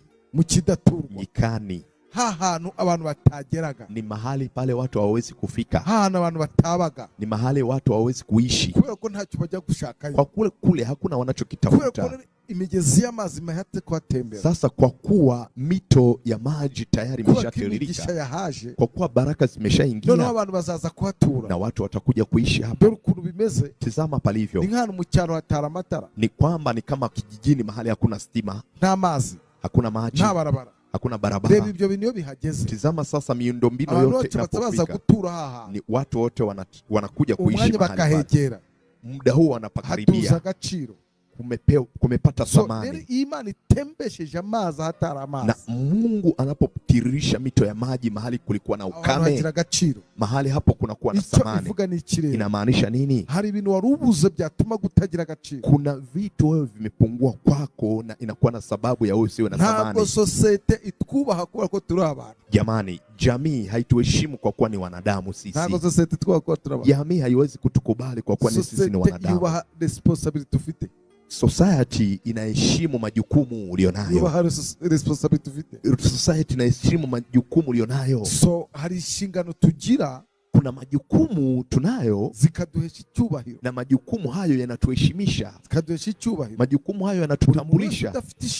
Na mtu yote ana majukumu katika dunia hii. Hawezi kupata heshima, hawezi kupata heshima. Rero nasomye birambwa ngo Imana izibye abantu bakeneye. Na nilisoma Bible ikaniambia Mungu anajua mahitaji ya wanadamu. Imana inazibye abantu bakeneye. Mungu anajua tunachokinadamu. Imana inazibye abantu bakeneye. Mungu anajua tunachokihitaji. Irazi ikintu cyaribuka ku buzima bwawe. Yaani Mungu anajua kinachoweza kuripuka kwa maisha yako. Uwo mwanya abantu bagatangira kukuba. Na muda huo wanadamu wakaanza kukuheshimu. Abatagutelefona gakagutelefona. Wale walikuwa hawajawahi kukupigia simu ndio wanatafuta na namba zako. Abatemeraga kuri mwene wabo, walikuwa hawakukubali kama ndugu, bagatangira kwemera kuri mwene wabo, wanaanza kukubali kama wewe ni ndugu. Bakaza kukuramutsa, wanakuja kukusalimia, bakaza kukuraba, wanakuja kukutembelea. Abataguhaga ijambo bakaguha ijambo. Wale walikuwa kabisa wamekunyima neno wakaanza kukupa heshima. Abagucagaho nka bisi yuzuye, waliokuwa wanakupitia kama basi limejaa, bagatangira kuguha agaciro, wanaanza sasa kukupea samani. So rero uyu musi wano herere hose, na leo hii mahali popote ulipo, ndatangaza ikintu gisha ku buzima bwa mizina. Ninatangaza neno jipya kwa maisha yako. Kandi kigira cyaduke mu buzima bwawe. Kinaenda kuripuka kwa maisha yako. Kandi kiradutse mu izina ryawe. Tena kimeripuka kwa jina la Yesu. Kiradutse mu izina ryawe. Kimeripuka kwa jina la Yesu. Kandi abantu bose bazakimenya. Na watu wote watajua mu izina ryawe. Kwa jina la Yesu. Ntuvuge ngo hari karande ziwanyu. Usiseme kuna laana za kifamilia. Ntuvuge ngo hari mizimu n'abarozi. Usiseme kuna mizimu na warogi. Ntuvuge ngo hari ubupfumu. Usiseme kuna uchawi. Ico nta mbaraga zigihagarika mu izina ryawe. Hicho kinachoripuka hakuna nguvu iwezacho kukizuia.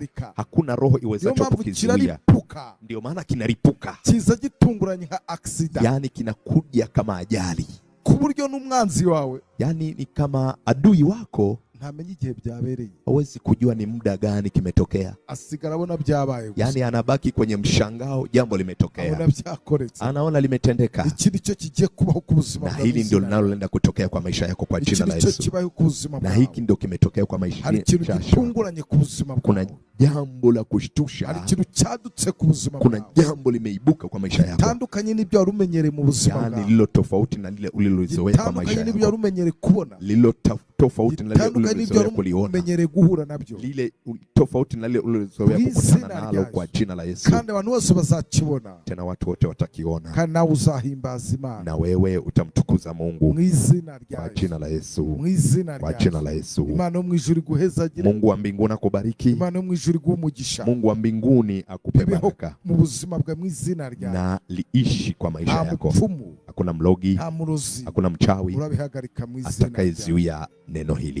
Hakuna mchawi. Urabihagarika mu izina. Atakayezuia neno hili. Urabihagarika. Hakuna. Imigezi itembe ku buzima bwawe. Mito imetiririka kwa maisha yako. Mu bugaragwa hashyizwe inzira. Jangwani kumewekwa njia. Mu izina kwa jina la Yesu. Ibyari byaranze biremeye. Vilivyokuwa vimekataa. Mu izina kwa jina la Yesu. Imana iguhezagire. Mungu akubariki. Kandi ugire umugisha. Na ukawe na baraka. Bibayeho uko mu izina. Na imekuwa kwa jina la Yesu. Urabohotse mu izina. Umefunguka kwa jina la Yesu. Urabohotse mu izina. Umefunguka kwa jina la Yesu.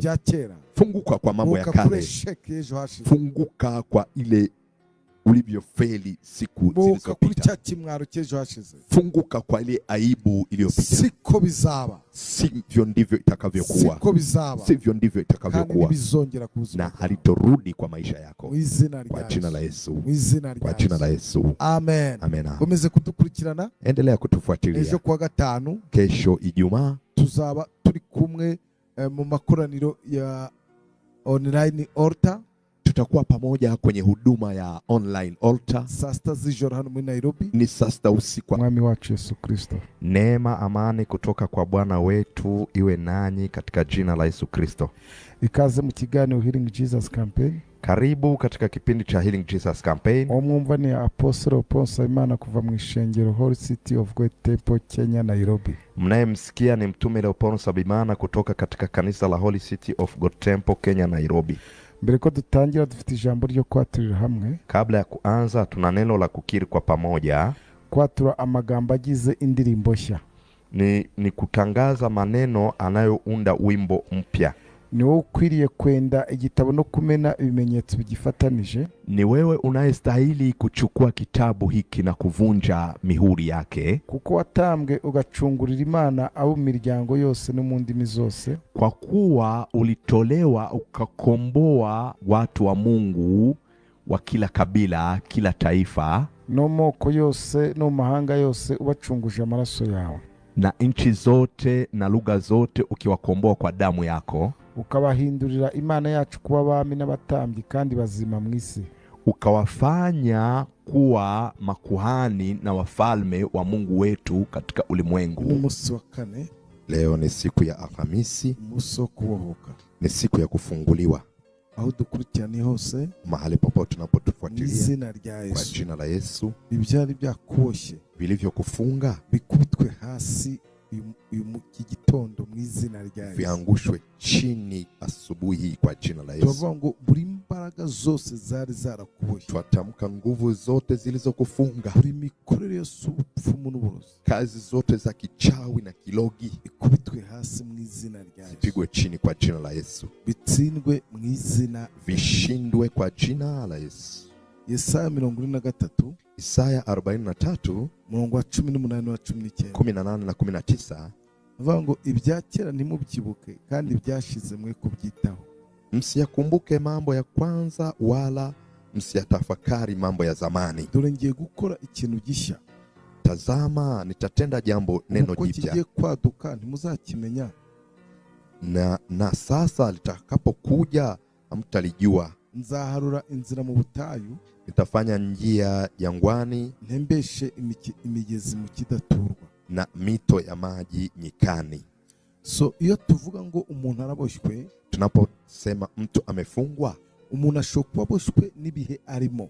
Mtu anaweza akawa amefungwa na majira aliyomo, akabohwa n'ibintu yaciyemo, akafungwa na vitu alivyovipitia, alivyoviishi, n'ibintu amazemo igihe, na akafungwa na vitu anavyoviishi kwa muda mrefu. Noneho iyo igihe cyawe kigeze cyo kubohoka, sasa na majira yako anapowadia kufunguliwa, ugomba kuanza gutera. Ni kwamba kuna hatua inatakiwa kwanza uipige. Ugomba kuanza kwibagirwa ibya kera. Ni lazima kwanza uyasahau ya zamani, ukibagirwa ibyo waciyemo, na uyasahau uliyoyapitia. Hari ibintu bya kera byabayeho, kuna mambo ya zamani yaliyotokea. Hari bya kera waciyemo, kuna ya zamani uliyoyapitia. Uhora wicira urubanza mu buzima bwawe, na wewe huwa unatafakari na kujihukumu. Uhora wikondana, ntabwo ujya wibabarira. Yani wewe unajihukumu kabisa, huwezi kujihurumia. Ntabwo wibabarira mu buzima bwawe, huna huruma maishani mwako. Ntabwo ushobora kubohoka kandi utaribabarira, na huwezi kufunguka bila kujisamehe. Uhora wumva na makosa yawe, yani wewe unajihukumu kwamba ni kosa lililotokana na wewe, ni wewe uliyotenda. Nibyo byabayeho, ni kweli yametokea, ariko ibyarangiye byararangiye, lakini ya zamani yamepita. Birengane, hayo yavuke. Birengane ibyo bya kera, yavuke hayo ya mambo ya zamani. Bireke bikubera isomo, yaache yawe somo byagufasha gutsinda ibindi bintu, litakalo kusaidia kuwa mshindi katika majira yajayo. Komeza ubyibuka no kwica urubanza ntacyo, lakini kuendelea kuyakumbuka na kujihukumu haikusaidii. Ntacyo byakumarira mu buzima, haiwezi kuleta faida yoyote kwa maisha yako. Kuguma wibuka ibyo abantu bagukoreye, unakumbuka watu waliokutendea, ibyo bakugiriye nibyo ni bibi. Ni kweli yenye wamekutendea ni mabaya, ariko kubohwa nibyo nakahise ntacyo. Lakini sasa wewe kufungwa na mambo ya kale, ugomba kureba destiny. Ni lazima utizame mbele destiny. Reka mwibutse mwene data, wacha nikukumbushe mwana wa Mungu, ntabwo tugenda dusubira inyuma. Hatuendi tukirudi nyuma, iyo tugenda tujimbere. Tunapokwenda tunaenda mbele. Kuki ukomeza kureba inyuma? Kwa nini unaendelea kugeukia nyuma tujya mbele wakati tunaenda mbele? Iyo tugenda tujya imbere, tunapotembea tunakwenda mbele. Kandi ni imyaka yiyongera, ntigenda ikurwaho, igenda yiyongera iba myinshi. Na umri unapoongezeka, si kwamba unaondolewa, unaenda ukiongezeka. Inyuma urashaka iki? Sasa uko nyuma unatafuta kwa nini? Ibya kera urabishakamo iki? Hayo ya zamani yanakuhusu nini wewe? Urabishakamo iki bya kera? Unatafuta nini huko kwenye historia ya zamani? Ibya kera we kubyitaho. Ya zamani usiyajali. Ibyashizeho kubiha agaciro. Yaliyopita usiyapee zamani. Esheke wagize ejo hashize, yani kule kufeli wewe uliko kupitia, chimwaro wagize ejo hashize, aibu ulioipitia nibikwaffecte uyu munsi, yani yasiku-affect leo. Uyu munsi wajya ngo birongera bimere nka byandi by'ejo, uendelee kusema yatarudi kama yale ya zamani. Nitaje nafasha amafaranga arahomba. Kipindi kile nilipata hela, nilichukua hela ikafilisika. Narabikoze biranga. Kipindi kile nimefanya nikashindwa. Ninongera byanga. Nitakapofanya tena nitashindwa. Ntugahora ubona ko ibintu bizaba nka kwa kundi byagenze. Yani usiwe unaona ile picha ya zamani ya kufeli. Ku murongo wa 19 aravango. Kwa mstari wa 19 panasema, dore ngiye gukora ikintu gishya. Tazama nitatenda neno jipya. Haleluya. Haleluya. Iby'Imana igiye gukora ni bishya bitandukanye na bya bindi byejo hashize. Mwenyezi Mungu anayoenda kuyatenda ni mapya, ni tofauti na yale ya zamani. Ibigiye kubaho ni bishyashya. Yanayoenda kutokea ni mapya. Ubu none ibintu biri gukora biraza ari bishyashya bitandukanye n'ibya ejo. Na kwa sasa unayoenda kuyafanya ni mapya, ni tofauti na yale ya zamani. Uko kigiye kwaduka na kinavyoenda kuripuka muzakimenya. Utojua. Mu Giswahili bavuze neza ngo ni kuripuka. Kibeho mu izina. Kuna kinachokwenda kutokea kwa jina la Yesu. Ndavuga ngo kiraduka mu izina rya. Ninatamka kinaripuka kwa jina la Yesu. Kiraduka. Kinaribuka. Nawe uzabimenya byabaye. Na wewe utalijua likishatokea. Uzamenya byabaye. Utalijua likishatokea. Uyu munsi wa none. Leo hii wabimenya uko biri. Huwezi kujua namna ilivyo. Ariko Imana ikoze. Lakini Mungu alichokifanya uzakimenya cyamaze kuba. Utakijua kikishatokea. Uzakimenya cyamaze kuba. Utakijua kikishatokea. Ngo muzakimenya. Mtakijua. Nzaharura inzira mu butayu. Nitatengeneza njia jangwani. Hembeshe imigezi mu kidaturwa. Na nitirishe mito nyikani. Nzaharura inzira mu butayu. Nitafanya njia jangwani. Mu butayu na ahantu abantu batajya. Jangwani ni mahali watu hawezi kwenda.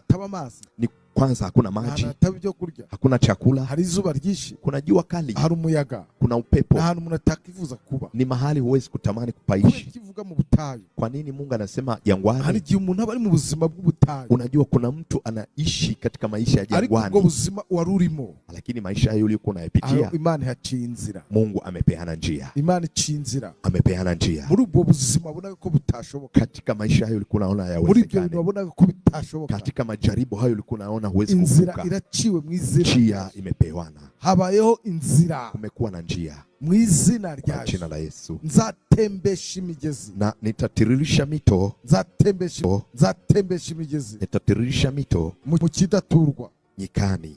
Mu kidaturwa. Nyikani. Hantu abantu batageraga. Ni mahali pale watu hawawezi kufika. Hantu abantu batabaga. Ni mahali watu hawawezi kuishi. Kubera ko ntacyo bajya gushakayo. Kwa kule hakuna wanachokitafuta. Imigezi y'amazi mahate kwatembera. Sasa kwa kuwa mito ya maji tayari imeshatiririka, kwa kuwa baraka zimeshaingia, none abantu bazaza kuhatura na watu watakuja kuishi hapa. Dore ukuntu bimeze. Tazama palivyo. Ni nk'ahantu mu cyaro hatara amatara. Ni kwamba ni kama kijijini mahali hakuna stima, nta mazi, hakuna maji, nta barabara, hakuna barabara. Reba ibyo bintu bihageze. Tazama sasa miundombinu yote inapofika. Gutura haha. Ni watu wote wanakuja kuishi mahali bakahegera.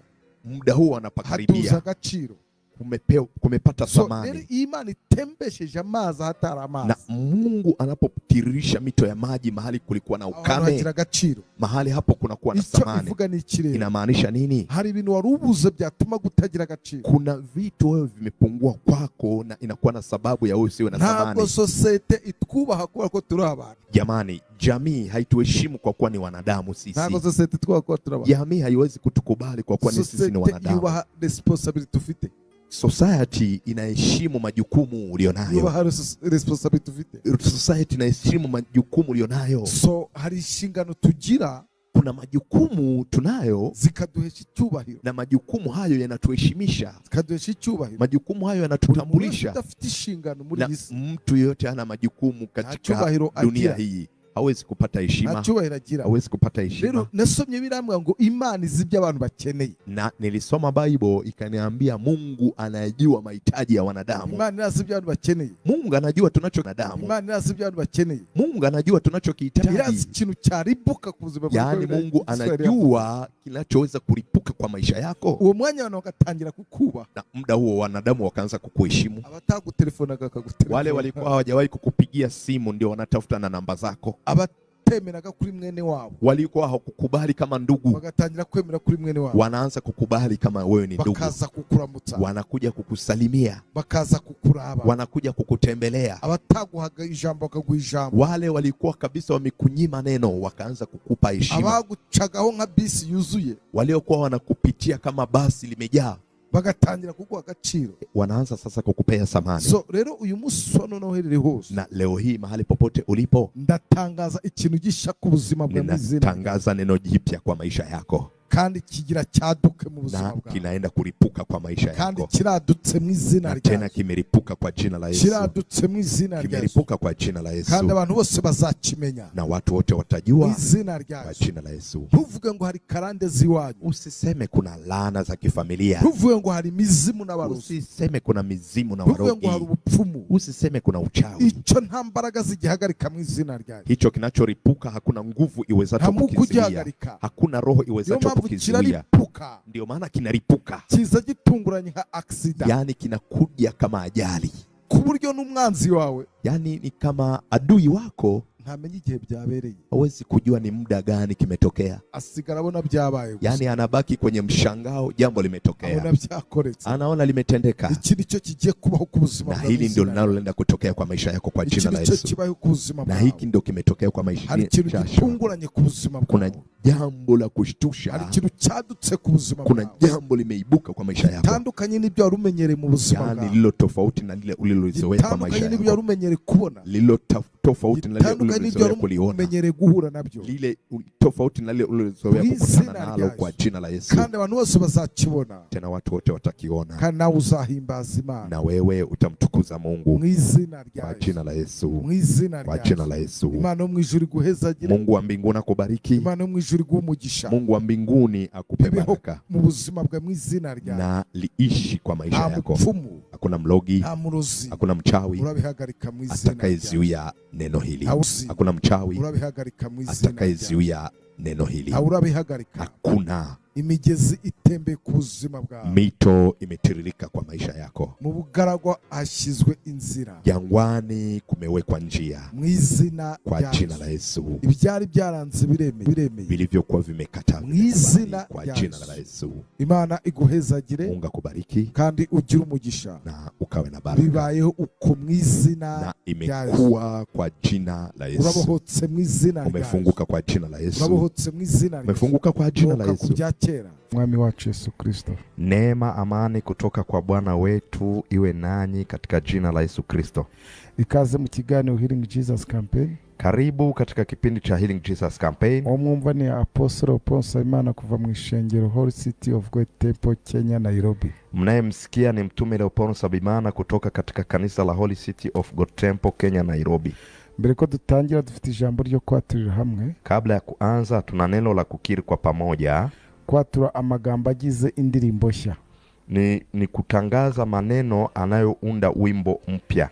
Ni wewe ukwiriye kwenda igitabo no kumena ibimenyetso bigifatanije. Ni wewe unayestahili kuchukua kitabu hiki na kuvunja mihuri yake, kuko watambwe ugacungurira Imana abo miryango yose no mu ndimi zose, kwa kuwa ulitolewa ukakomboa watu wa Mungu wa kila kabila, kila taifa, no moko yose no mahanga yose, ubacunguje amaraso yawe, na nchi zote na lugha zote ukiwakomboa kwa damu yako, ukabahindurira Imana yacu kuba abami n'abatambyi kandi bazima mu isi, ukawafanya kuwa makuhani na wafalme wa Mungu wetu katika ulimwengu. Umunsi wa kane, leo ni siku ya Alhamisi, umunsi wo kubohoka, ni siku ya kufunguliwa.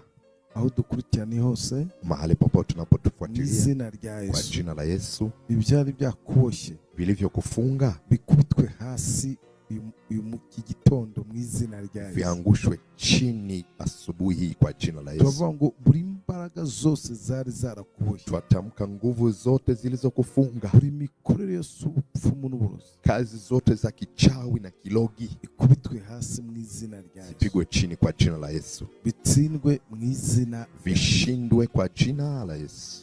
Yesaya 43, Isaya 43 murongo wa 18 na 19, 18 na 19, vuga ngo ibyakera ntimubyibuke kandi byashize mwe kubyitaho, msiyakumbuke mambo ya kwanza wala msiyatafakari mambo ya zamani. Dore ngiye gukora ikintu gishya, tazama nitatenda jambo neno jipya, kigiye kwaduka ntimuzakimenya, na sasa litakapokuja hamtalijua. Nzaharura inzira mu butayu, nitafanya njia jangwani, ntembeshe imigezi mu kidaturwa.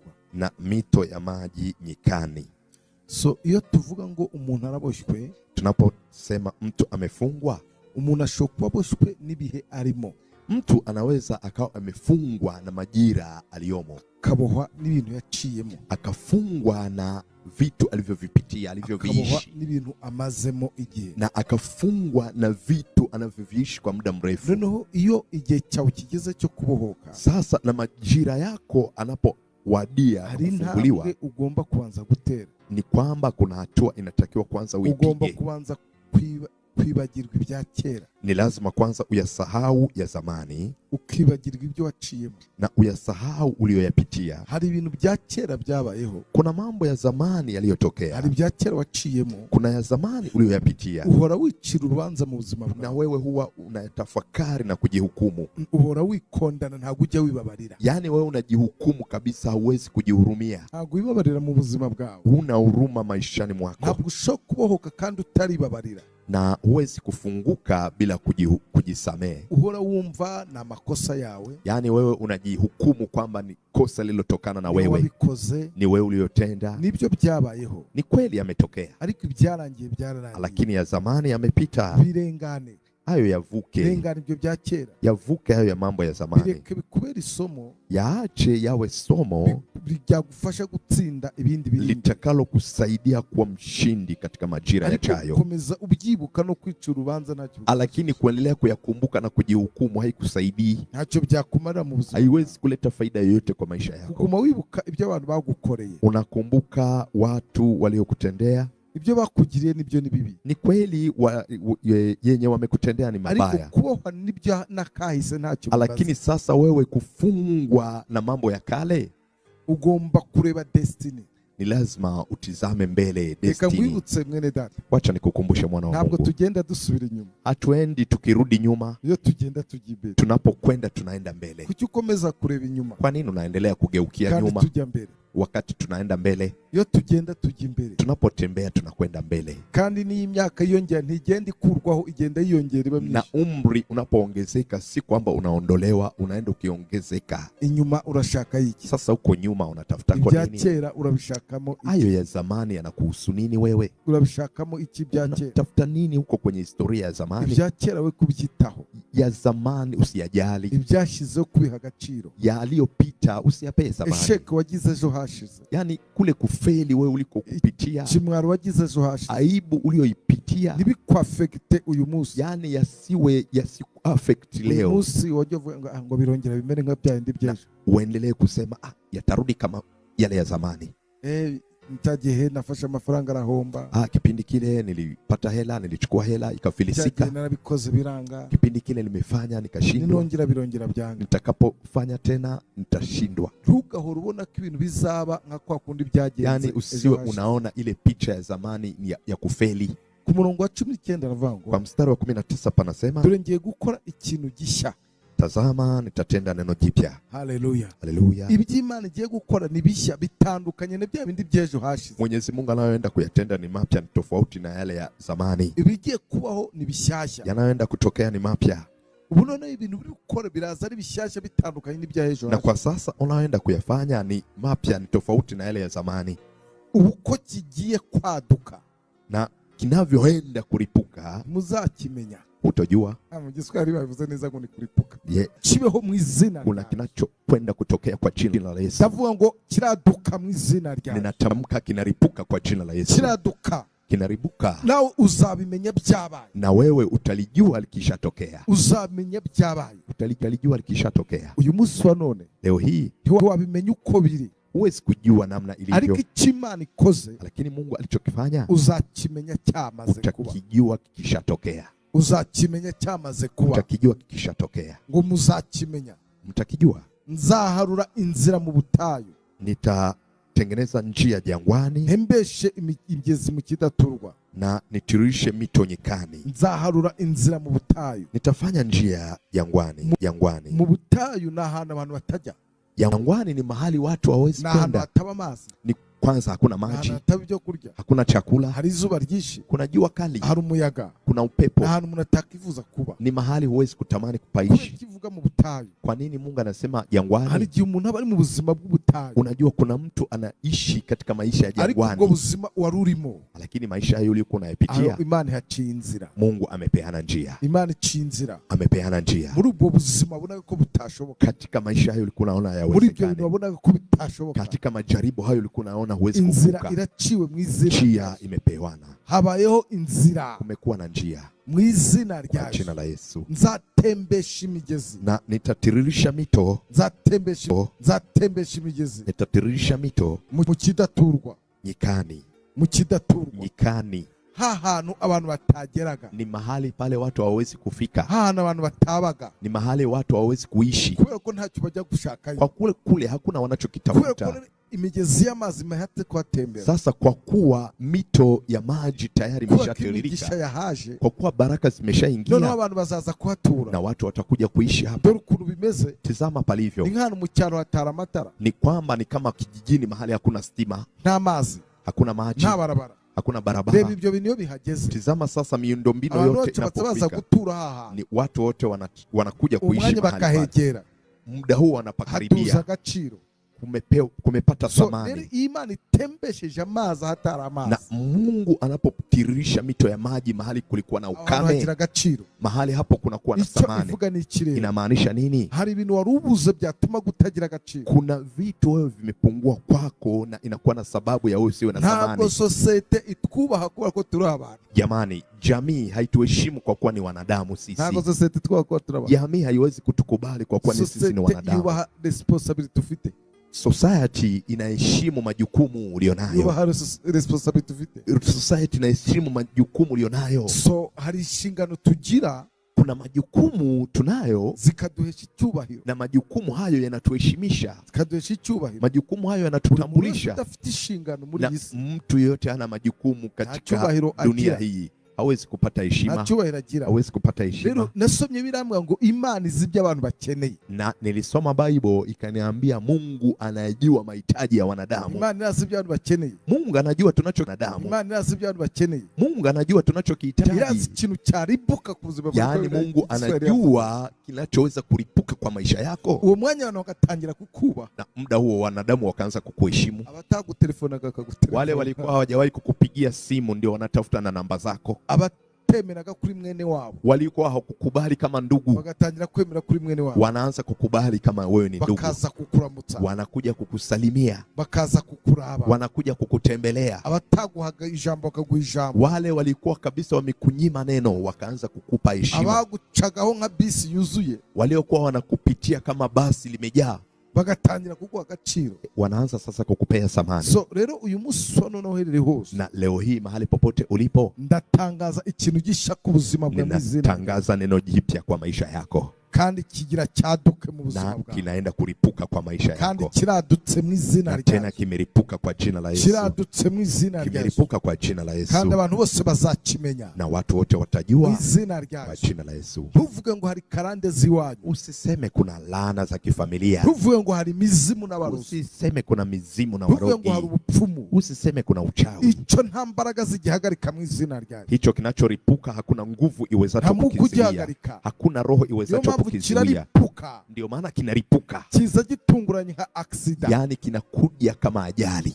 Ku buryo n'umwanzi wawe. Yani ni kama adui wako. Ntamenye igihe byabereye. Hawezi kujua ni muda gani kimetokea. Asigara abona byabaye. Yani anabaki kwenye mshangao jambo limetokea. Abona byakoretse. Anaona limetendeka. Iki cyo kigiye kubaho ku buzima bwawe. Na hili ndio linaloenda kutokea kwa maisha yako kwa jina la Yesu.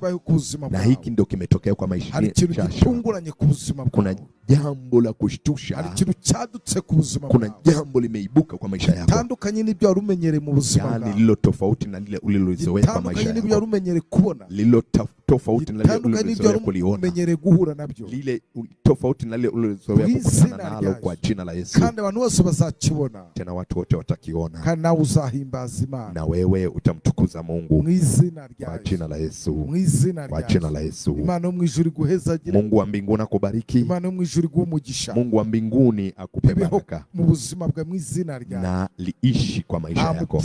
Hakuna mlogi. Hakuna mchawi. Urabihagarika mu izina. Atakayezuia neno hili. Hakuna mchawi. Urabihagarika mu izina. Atakayezuia neno hili. Urabihagarika. Hakuna imigezi itembe ku buzima bwawe. Mito imetiririka kwa maisha yako. Mu bugaragwa hashyizwe inzira. Jangwani kumewekwa njia. Mu izina kwa jina la Yesu. Ibyari byaranze biremeye. Vilivyokuwa vimekataa mu izina kwa jina la Yesu. Imana iguhezagire. Mungu akubariki. Kandi ugire umugisha. Na ukawe na baraka. Bibayeho uko mu izina na imekuwa kwa jina la Yesu. Urabohotse mu izina. Umefunguka kwa jina la Yesu. Urabohotse mu izina. Umefunguka kwa jina la Yesu. Funguka kwa mambo ya kale. Funguka kwa ile ulivyofeli siku zilizopita. Funguka kwa ile aibu iliyopita. Siko bizaba. Sivyo ndivyo itakavyokuwa. Siko bizaba. Sivyo ndivyo itakavyokuwa. Na halitorudi kwa maisha yako. Kwa jina la Yesu. Kwa jina la Yesu. Amen. Amen. Komeze kudukurikirana. Endelea kutufuatilia. Ejo kwa gatanu. Kesho Ijumaa. Tuzaba turi kumwe mu makoraniro ya online altar. Tutakuwa pamoja kwenye huduma ya online altar. Saa 6 z'ijoro hano muri Nairobi. Ni saa 6 usiku.